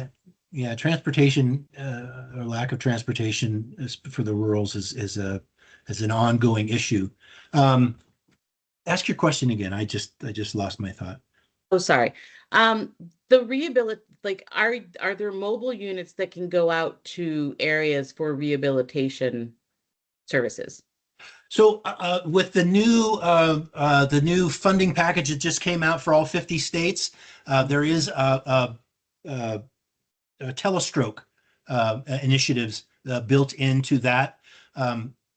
Does that specifically address the rehab portion of it? No. So right now we don't know of any, I don't know of any mobile units that handle rehab. Some states are starting to introduce mobile stroke units, but that's pre-hospital and ED care or acute care. It's not the rehab center. So really, from what I'm seeing, what I'm reading, and my experience here in Nevada is an untouched country. That is an unaddressed domain that is, I think, ripe for suggestions. Yeah, well, that could be legislation.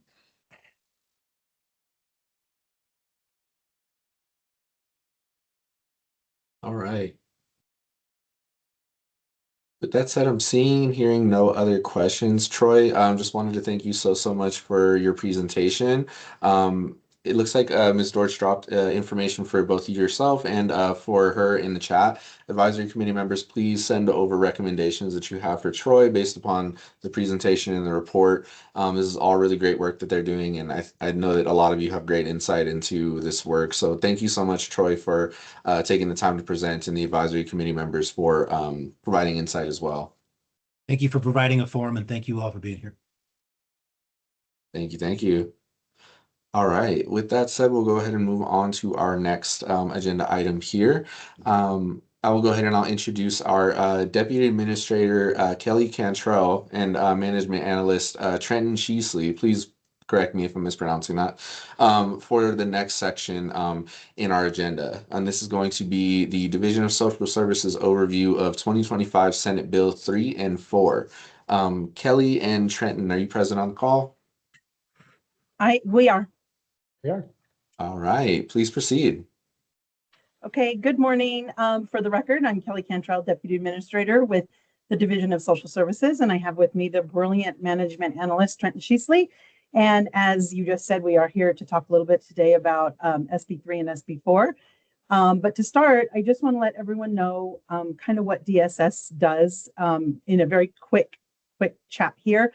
I do want to say also, I recognize how bad my lighting is. I'm not at my normal desk, and I look like I may or may not sparkle in the sunlight. So just forgive me with that, and we'll get through this together.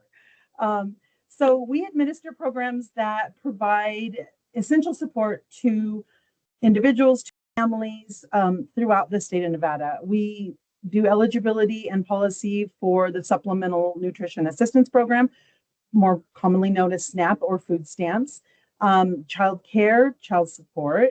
We do energy assistance, medical eligibility for Medicaid. And then we also have workforce development services through several different avenues in our agency. Today, like I said, we're going to talk about SB or Senate Bill 3 and Senate Bill 4. Trenton and I will take turns kind of discussing those because we both have definite closer involvement with them. And so with that, I'm going to go ahead and turn it over to Trent to talk to you a little bit about SB3. Good morning, Chair, committee members. Trenton Sheasley for the record. Like Kelly said, I'm going to be talking about SB3. And to give you just a little bit of background on what led to this bill, the SNAP program, we administer it for the state of Nevada, right? We're the ones who accept applications, we determine eligibility, but the actual benefit that goes on to an EBT card that recipients then use to spend, that comes directly from the federal government. So those funds essentially pass through our agency, but it's the funds don't come from the state of Nevada, they come directly from the federal government. So back in October 1st of 2025, the United States federal government entered what we would come to understand to be the largest federal shutdown in history, that it's always a concern of ours because so many of state programs are partially or entirely federally funded. It's always a concern, but it wasn't our first federal shutdown. And when we were going into the shutdown, it wasn't a big concern. We had just released October benefits, so we had at least 30 days before the next month, and we thought, if something is going to come up, we'll deal with it when it arises. So the month of October went by, and it started to look more and more certain that the shutdown would not be letting up before the next issuance of SNAP benefits would be releasing. Which would be the beginning of November. So that's a huge concern. The state of Nevada, our agency, we historically release approximately $90 million in SNAP benefits every single month. That is a huge economic driver for the state. We informally refer to ourselves as the safety net, and just that dollar alone really reflects that. $90 million a month, over $1 billion a year that we are releasing directly into the most needy Nevadans. It's a huge amount. So we started discussing this concern with the governor's office, started discussing with our federal partners, started discussing with our state legislative representatives. And we said, this is a huge amount of money. We need to be able to come up with a solution to, if the federal government isn't able to step in and provide these benefits, what kind of solutions do we have available to us? So the governor's office, our legislative representative, said, if we give you the money, can you guys then use state general funds, state funds, and infuse this money into the EBT cards to the SNAP recipients? We said, okay, that's a great idea. Let's see what we can do. We went to our federal partners, and they said, absolutely not. What you are proposing is against federal law. The SNAP program is a federal program. The data associated with that program cannot be used for anything other than the SNAP program, which we are the only ones authorized to fund. Okay, so we went to the drawing board and we started digging through laws, and we worked with the Attorney General's office, we worked with our representatives, we worked with the governor's office, and we drafted together what would soon become SB3 in the 36th special session. And essentially, one loophole in the federal law that allowed us to be able to use state general fund to infuse this money into the SNAP program was the establishment of what we call a general assistance program.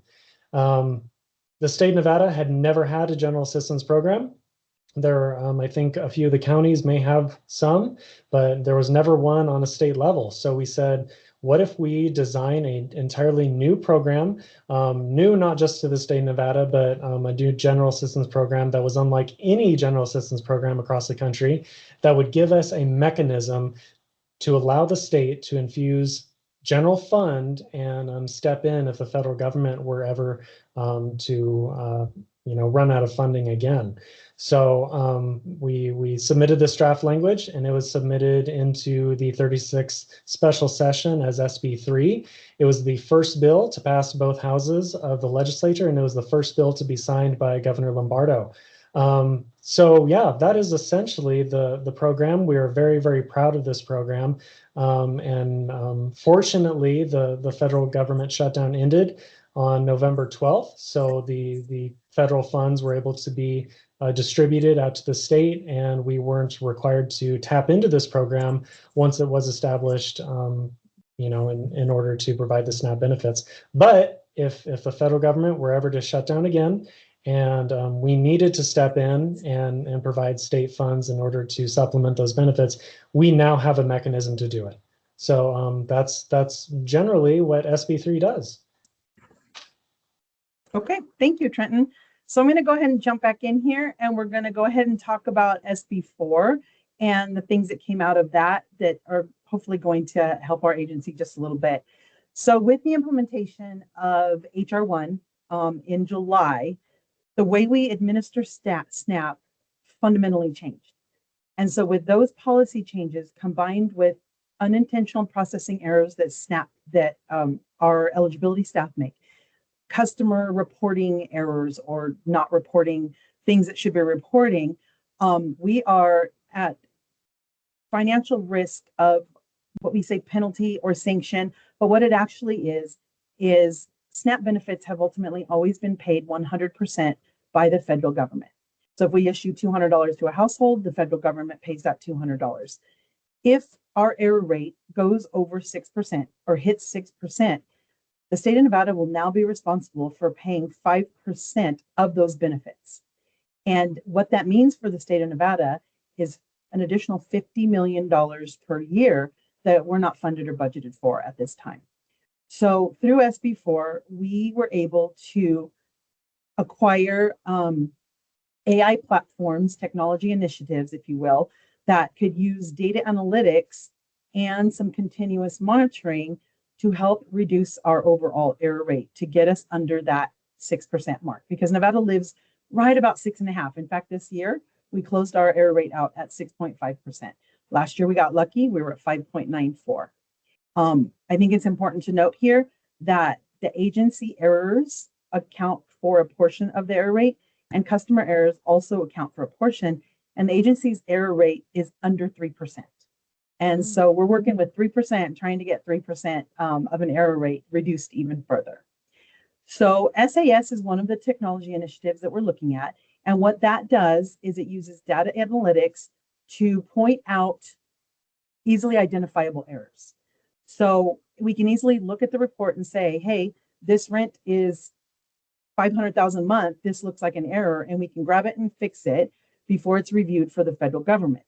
It can look at, here's a zip code, and we know that the median rent in this zip code is $1,500 a month, but now there's one on here for $5,500 a month, and we know that, hey, we probably want to look at that to see if that error is right. It can also look at income, and it can say this person's income is entered at $15,000 a month, and then we can easily see that there's something wrong with that case. So it's going to use data analytics to point out obvious errors so that we can hopefully address them before they become errors with the federal government. So that's one platform.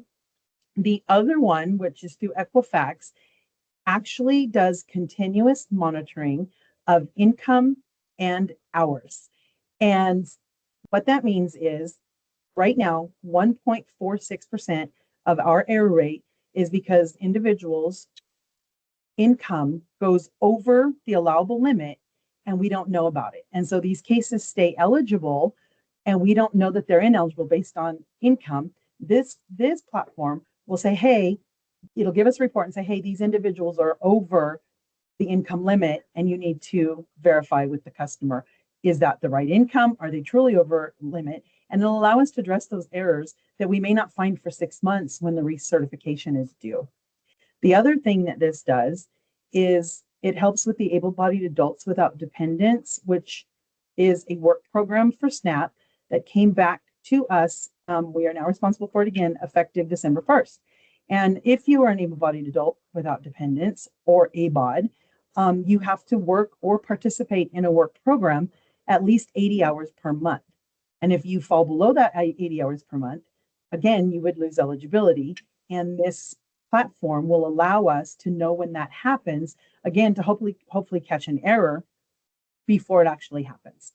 So both of these are fairly new platforms. They are born out of necessity for states to get that error rate as low as possible to avoid paying any share of the cost of those SNAP benefits that roll out to customers. Because as you can see, we're a small state, but $100 million is huge. And that's only if we're at 6%. If we were to hit 8%, it's 150 million of biennium, and then 200 million would be if we got to 10% error rate, which I feel like we're in no danger of getting to that. But it's very important that we get our error rate under that 6% in order to continue to run a robust program that's available and to continue providing the service that we currently provide to the customers in Nevada that we're here for. Like Trenton said, we really are a safety net for families and individuals that need to keep food on the table, that are working and just don't quite make the ends meet, that have to decide, do I pay for my prescription or do I buy food? And so hopefully through these two initiatives, we can keep rolling, get that error rate down, and stay on track. And so in a quick nutshell, that's our SB3 and SB4. And we both are available for any questions that you guys might have on either of those or the SNAP program in general, because I know there's a lot of questions surrounding our program right now. And so we're going to open it up for questions.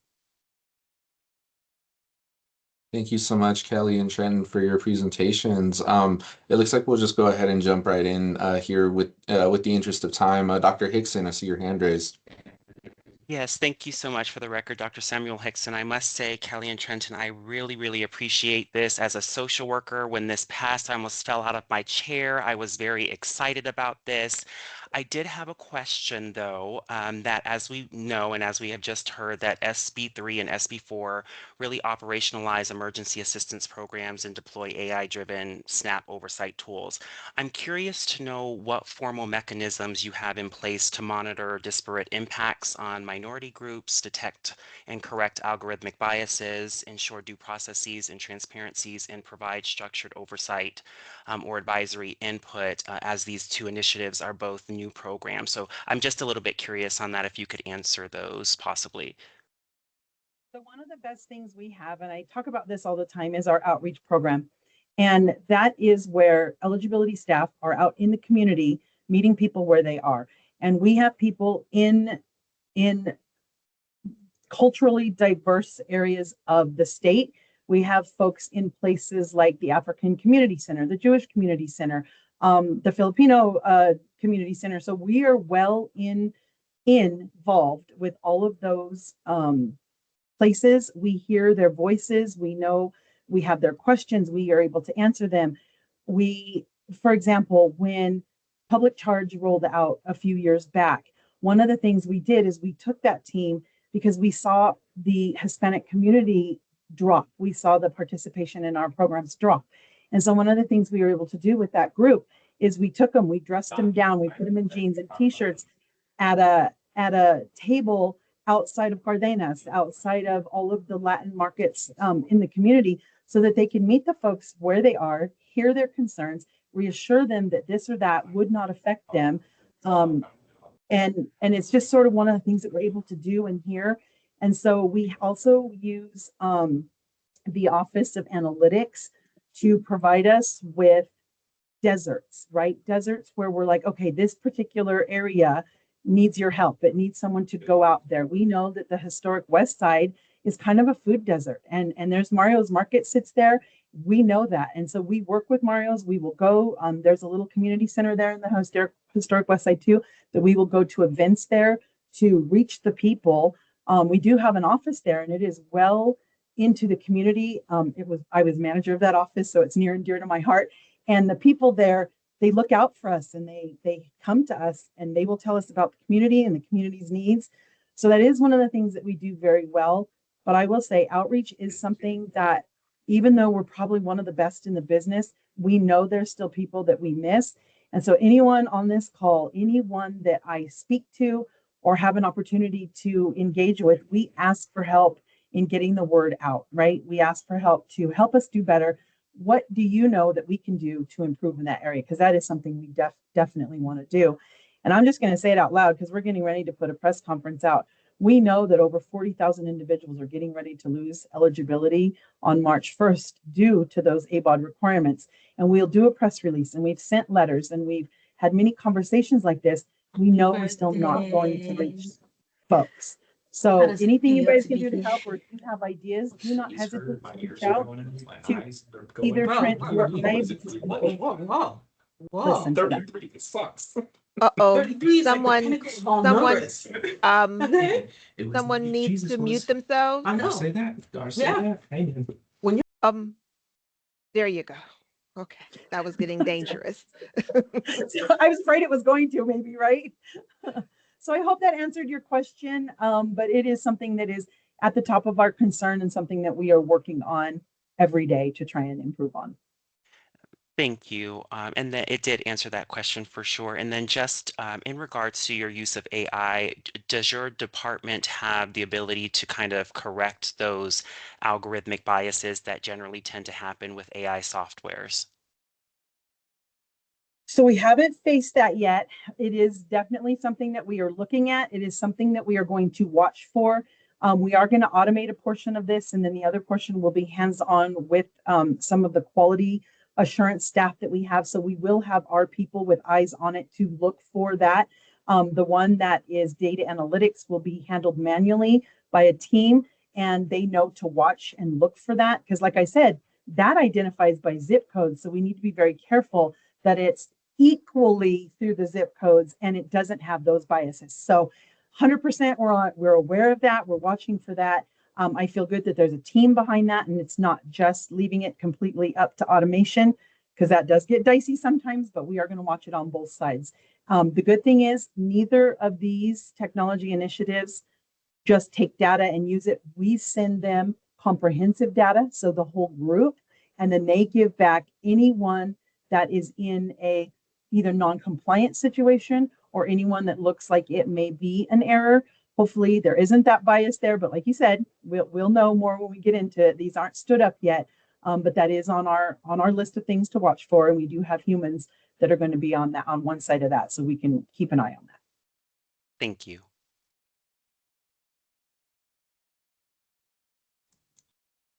Nick Dunkel, once again for the record. Thank you, Dr. Hickson, for your questions, and Kelly for your answers there. Do we have any additional questions? Tina, I see your hand raised. Mr. Chair, only if there are no other questions from the members of the advisory committee.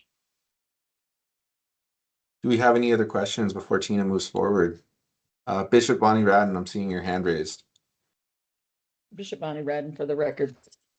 Just first off, an amazing. How can I say that anymore? Report. Thank you. So informative. Thank you for your comments, Dr. Hickson. Just my comment would be, as one of the advisory members on the board, how can we be of assistance? What can we do possibly, Kelly, to help you in any gosh darn way? When we're talking about 40,000 people at March 1st, that is, I'm a bishop, but I would cuss right there. Okay, I'm so happy you asked. There's two things that I would ask for you guys, and one, I already said it. Help us get the word out, right? That's the first thing. Make sure that folks understand that things are changing and they could be impacted. That's the first thing. The second thing is, in order for these individuals that are impacted to remain eligible, they either have to work 20 hours a week, volunteer 20 hours a week, or a combination of both. We have a fairly comprehensive volunteer site list that individuals who want to maintain eligibility can utilize, go out to a site and say, hey, we hear you have volunteer opportunities. We need to keep benefits. Can we volunteer here? If there's anyone on this call or you guys know anyone that wants to be part of that list that can offer a volunteer opportunity, we will take all of them that we can possibly get. 40,000 people is a lot of people. No matter how good we're doing, we don't have enough sites probably to compensate for 40,000 people, right? So if you guys know of volunteer sites, if you know of any community partner that would want to engage and have someone come in and volunteer, or even if they paid them part-time for some of the work and then let them volunteer for the rest of the work, that would be amazing. Someone asked me on a different call I was doing, they have part-time work, but it's only 19 hours a month and 19 hours a week, and that falls short. But it doesn't have to be a flat 20, as long as it's 20 hours times the minimum wage per week, that qualifies. So if you're paying, 50 cents over the minimum wage, that 19 hours would be enough. So we're working on a toolkit. We plan to get this toolkit about the work requirements out to as many community partners as we can. We're going to use our listserv. We're going to use our community sites. So if you want me to if I can shoot it back to this group, I would love to do that. So you guys can share that work group, and it'll help you guys understand the work requirements and what someone could do if they wanted volunteers to work at their site, or could they hire someone and let them volunteer and do kind of a 50-50 thing. Those are the two things that we desperately need to help our individuals stay eligible right now. And Bishop Bonnie, just Radden for the record, one final comment or question. You mentioned the toolkit. How would we find that available? When you say you're developing a toolkit, and then how can we make sure we have access to that? I apologize. So one of the easiest things we're going to do is we're going to make it available on our website. but I will also send it out to anyone that wants it. So if we could get the group, or if I can send this directly back to Ms. Dortch, I will certainly do that.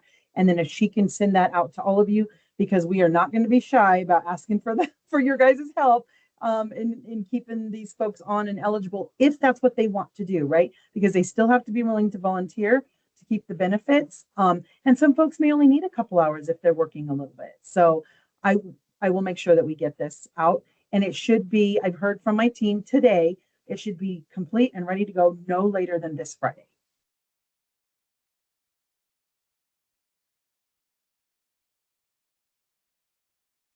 Thank you so much, Nick Dunkel, once again for the record. Bishop Bonnie, thank you so much for your questions, and Kelly Trenton for your informative presentation.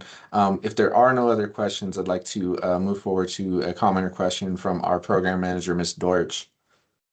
Thank you, Mr. Chair, Tina Dortch for the record. And yes, just to wrap up this agenda item, Kelly and Trenton and what was DWIS and what is now DSS has been such an amazing partner to this office, going back to some other initiatives we were doing that were department-wide, and equally so, I'm very happy that they accepted the invitation to present to this group. And Kelly and Trenton, just know that the amplification factor is very real, and we will make good use of the information you share with us. We can link to your webpage through our webpage. If you even have an informational flyer with a QR code, I recommend getting that out to people and to us. We will, as we table at our events and Carlos is out, we will make sure we share this. This is timely and sensitive information. So just wanted to say that. Also, I'm not sure, and it doesn't have to be answered right now, but I don't know how our error rate matches with the national average. But I am hopeful, and I'm pretty certain that DSS is a part of the department's data modernization initiative. And I think, I don't remember, I just attended my first meeting a couple weeks ago, and it seems like it's going to serve a very good purpose. And there could be a crosswalk between that work and working on error rates, right? So, just to say that infrastructure-wise, DSS is taking the necessary steps to improve those things. And then from a community perspective, we just want to make sure folks understand how to navigate these changes. So just want to thank them so much for being here, Mr. Chair. Thank you so much. Kelly, Trenton, thank you so much for providing this additional information. Advisory committee members, thank you for providing both questions as well as comments on these imperative things we need to share with the community, frankly. And thank you folks in the chat also for looking to get the word out. With interest of time, just wanted to go ahead and move forward with the next agenda item. In the interest of time as well, I wanted to just kind of quickly move through these. So we are looking to do our scheduling of our upcoming meetings. With the meetings that we have scheduled thus far, with the advisory committee members, please take a look at your calendars and reconfirm with me.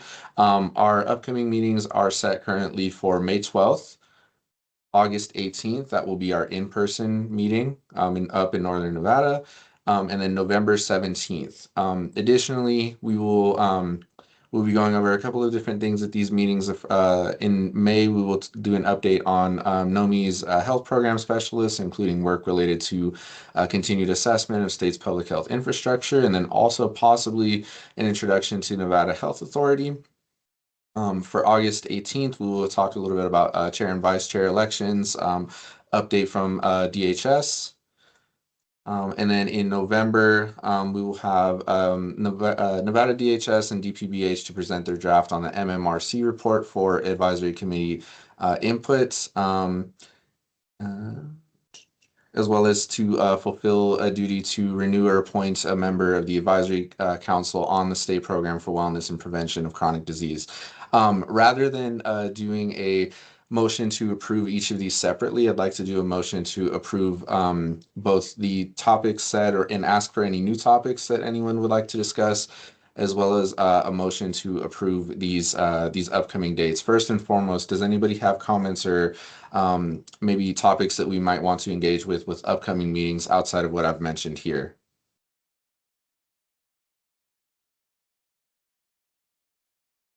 Okay, it looks like we are good there. With that said, I'd like to, Ms. Dorch, we have a hand raised in the chat. I'm not sure I can entertain comments or questions at this time. Would we look to public comment for this?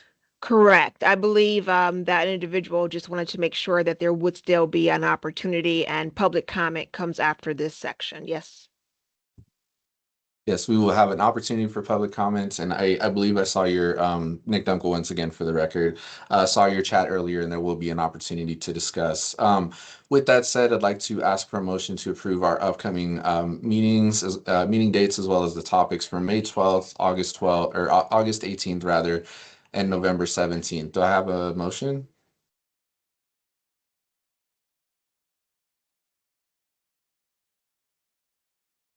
This is Bishop Bonnie Radden for the record. I think you both Go waited ahead, and you both jumped in at the same time. Go ahead, Bishop. Yeah, I just say, let's have the dates. Yes, approve them. Recommend them. Whatever it is, mend. All right, Bishop Bonnie, I'm hearing a motion to approve. Do I hear a second? This is Dr. Samuel Hickson for the record, seconding the motion to approve the forthcoming meeting dates and topics. Thank you so much. Any discussion before we go ahead and move forward to a vote here? Hearing and seeing none. All in favor, please say aye. Aye. Aye. Aye. Aye. Any opposition, please say nay. Hearing or seeing none, motion carries. We'll go ahead and move on to public comment now. So public comment will be taken during this agenda item. No action may be taken on a matter raised under this item until that matter is included on an agenda item as an item on which action may be taken. The chair of the advisory committee on minority health and equity will place a 2-minute time limit on any individuals and during which any individuals may address the committee. The chair may also elect to allow public comment on a specific agenda item when that item is being considered. To provide public comment telephonically, please dial 1-775-321-6111.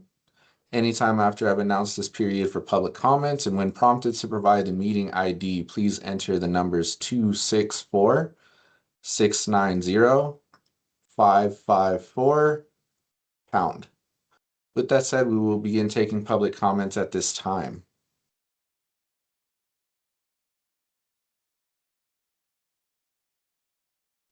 All right, and it looks like you have your hand raised again. Please correct me if I'm mispronouncing this. Mikhail Holmes, please proceed. Yes, that is correct. And thank you so much. I'm sorry. I was just super excited to share this information and want to make sure I didn't miss the opportunity to do so. I am Mikhail Holmes with Southern Nevada Health District. I work in the Tobacco Control and Prevention Program in the Office of Chronic Disease and Health, Chronic Disease Prevention and Health Promotion. I just wanted to give everyone a little bit of information that on February 19th, at the William Pearson Community Center here in Las Vegas, we'll be hosting the 3rd annual Tobacco Free Living Summit. This summit focuses on addressing tobacco related issues that impact the African American community. Again, this is the 3rd annual. This year's speakers include Anjul Smith from American Non-Smokers Rights Foundation, and she will be discussing menthol, tobacco, and cultural exploitation. We also have Dr. Karen Beard with Amplify, who will discuss moving beyond cessation to nicotine liberation. Kayla Ramsey will discuss lung cancer screening and why that is important within the African American community. We have the 2023 Campaign for Tobacco-Free Kids Youth Advocate of the Year, Mr. DJ Yearwood, and he's going to be discussing how to protect our youth from vaping and really go into that information on vaping and flavored tobacco products. We also include a rapid fire session, which will also include local resources here for those who need help with quitting. This is a free event. Um, Breakfast and lunch will be included. And again, this is going to be at the William J. Pearson Center here in Las Vegas on February 19th from 9:30 to 2:30, excuse me.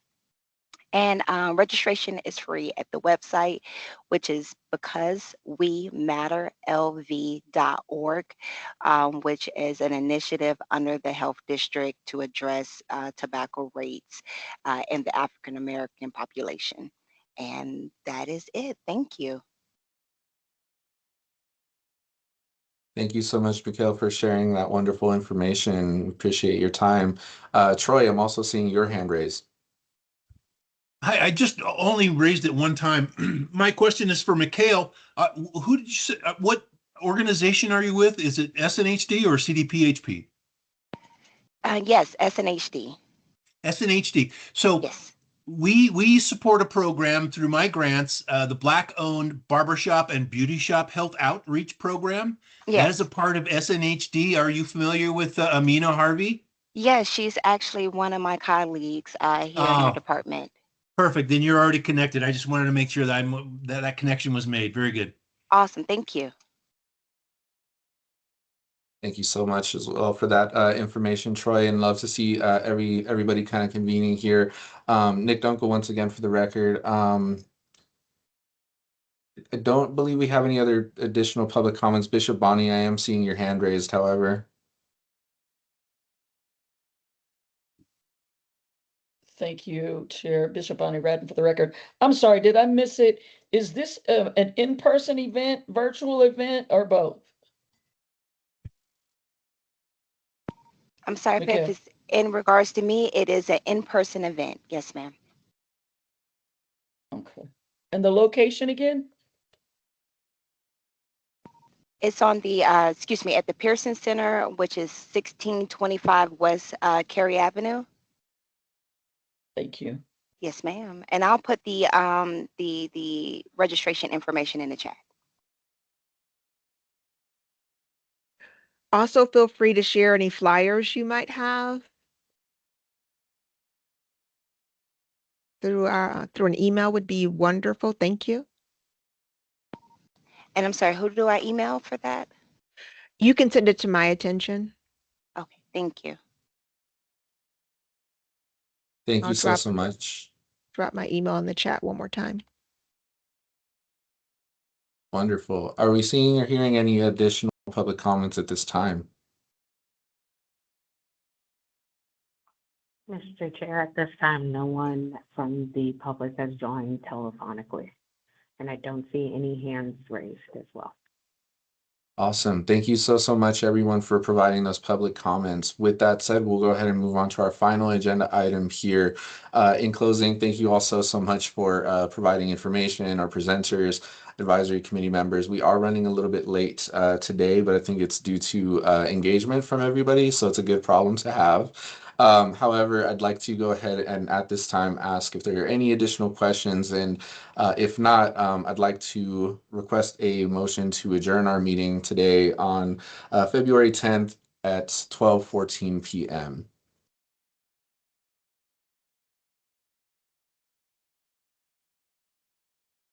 Chair Dunkel, are you asking for Bishop Bonnie questions or are you Radden for the asking for a record. motion?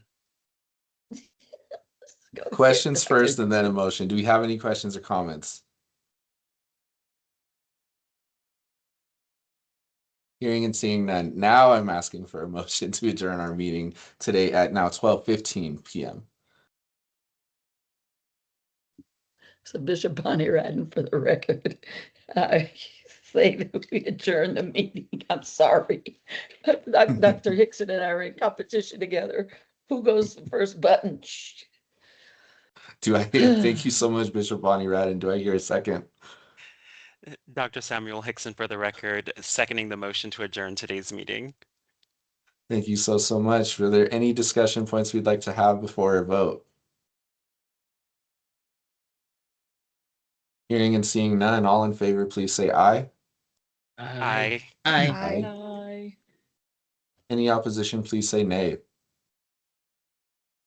Motion carries. Thank you so much, everyone, for your time. I know we ran a little bit longer today, but the participation was great. Thank you, everybody, for sharing in the chat, and to the presenters, advisory committee members for your insight and questions as well.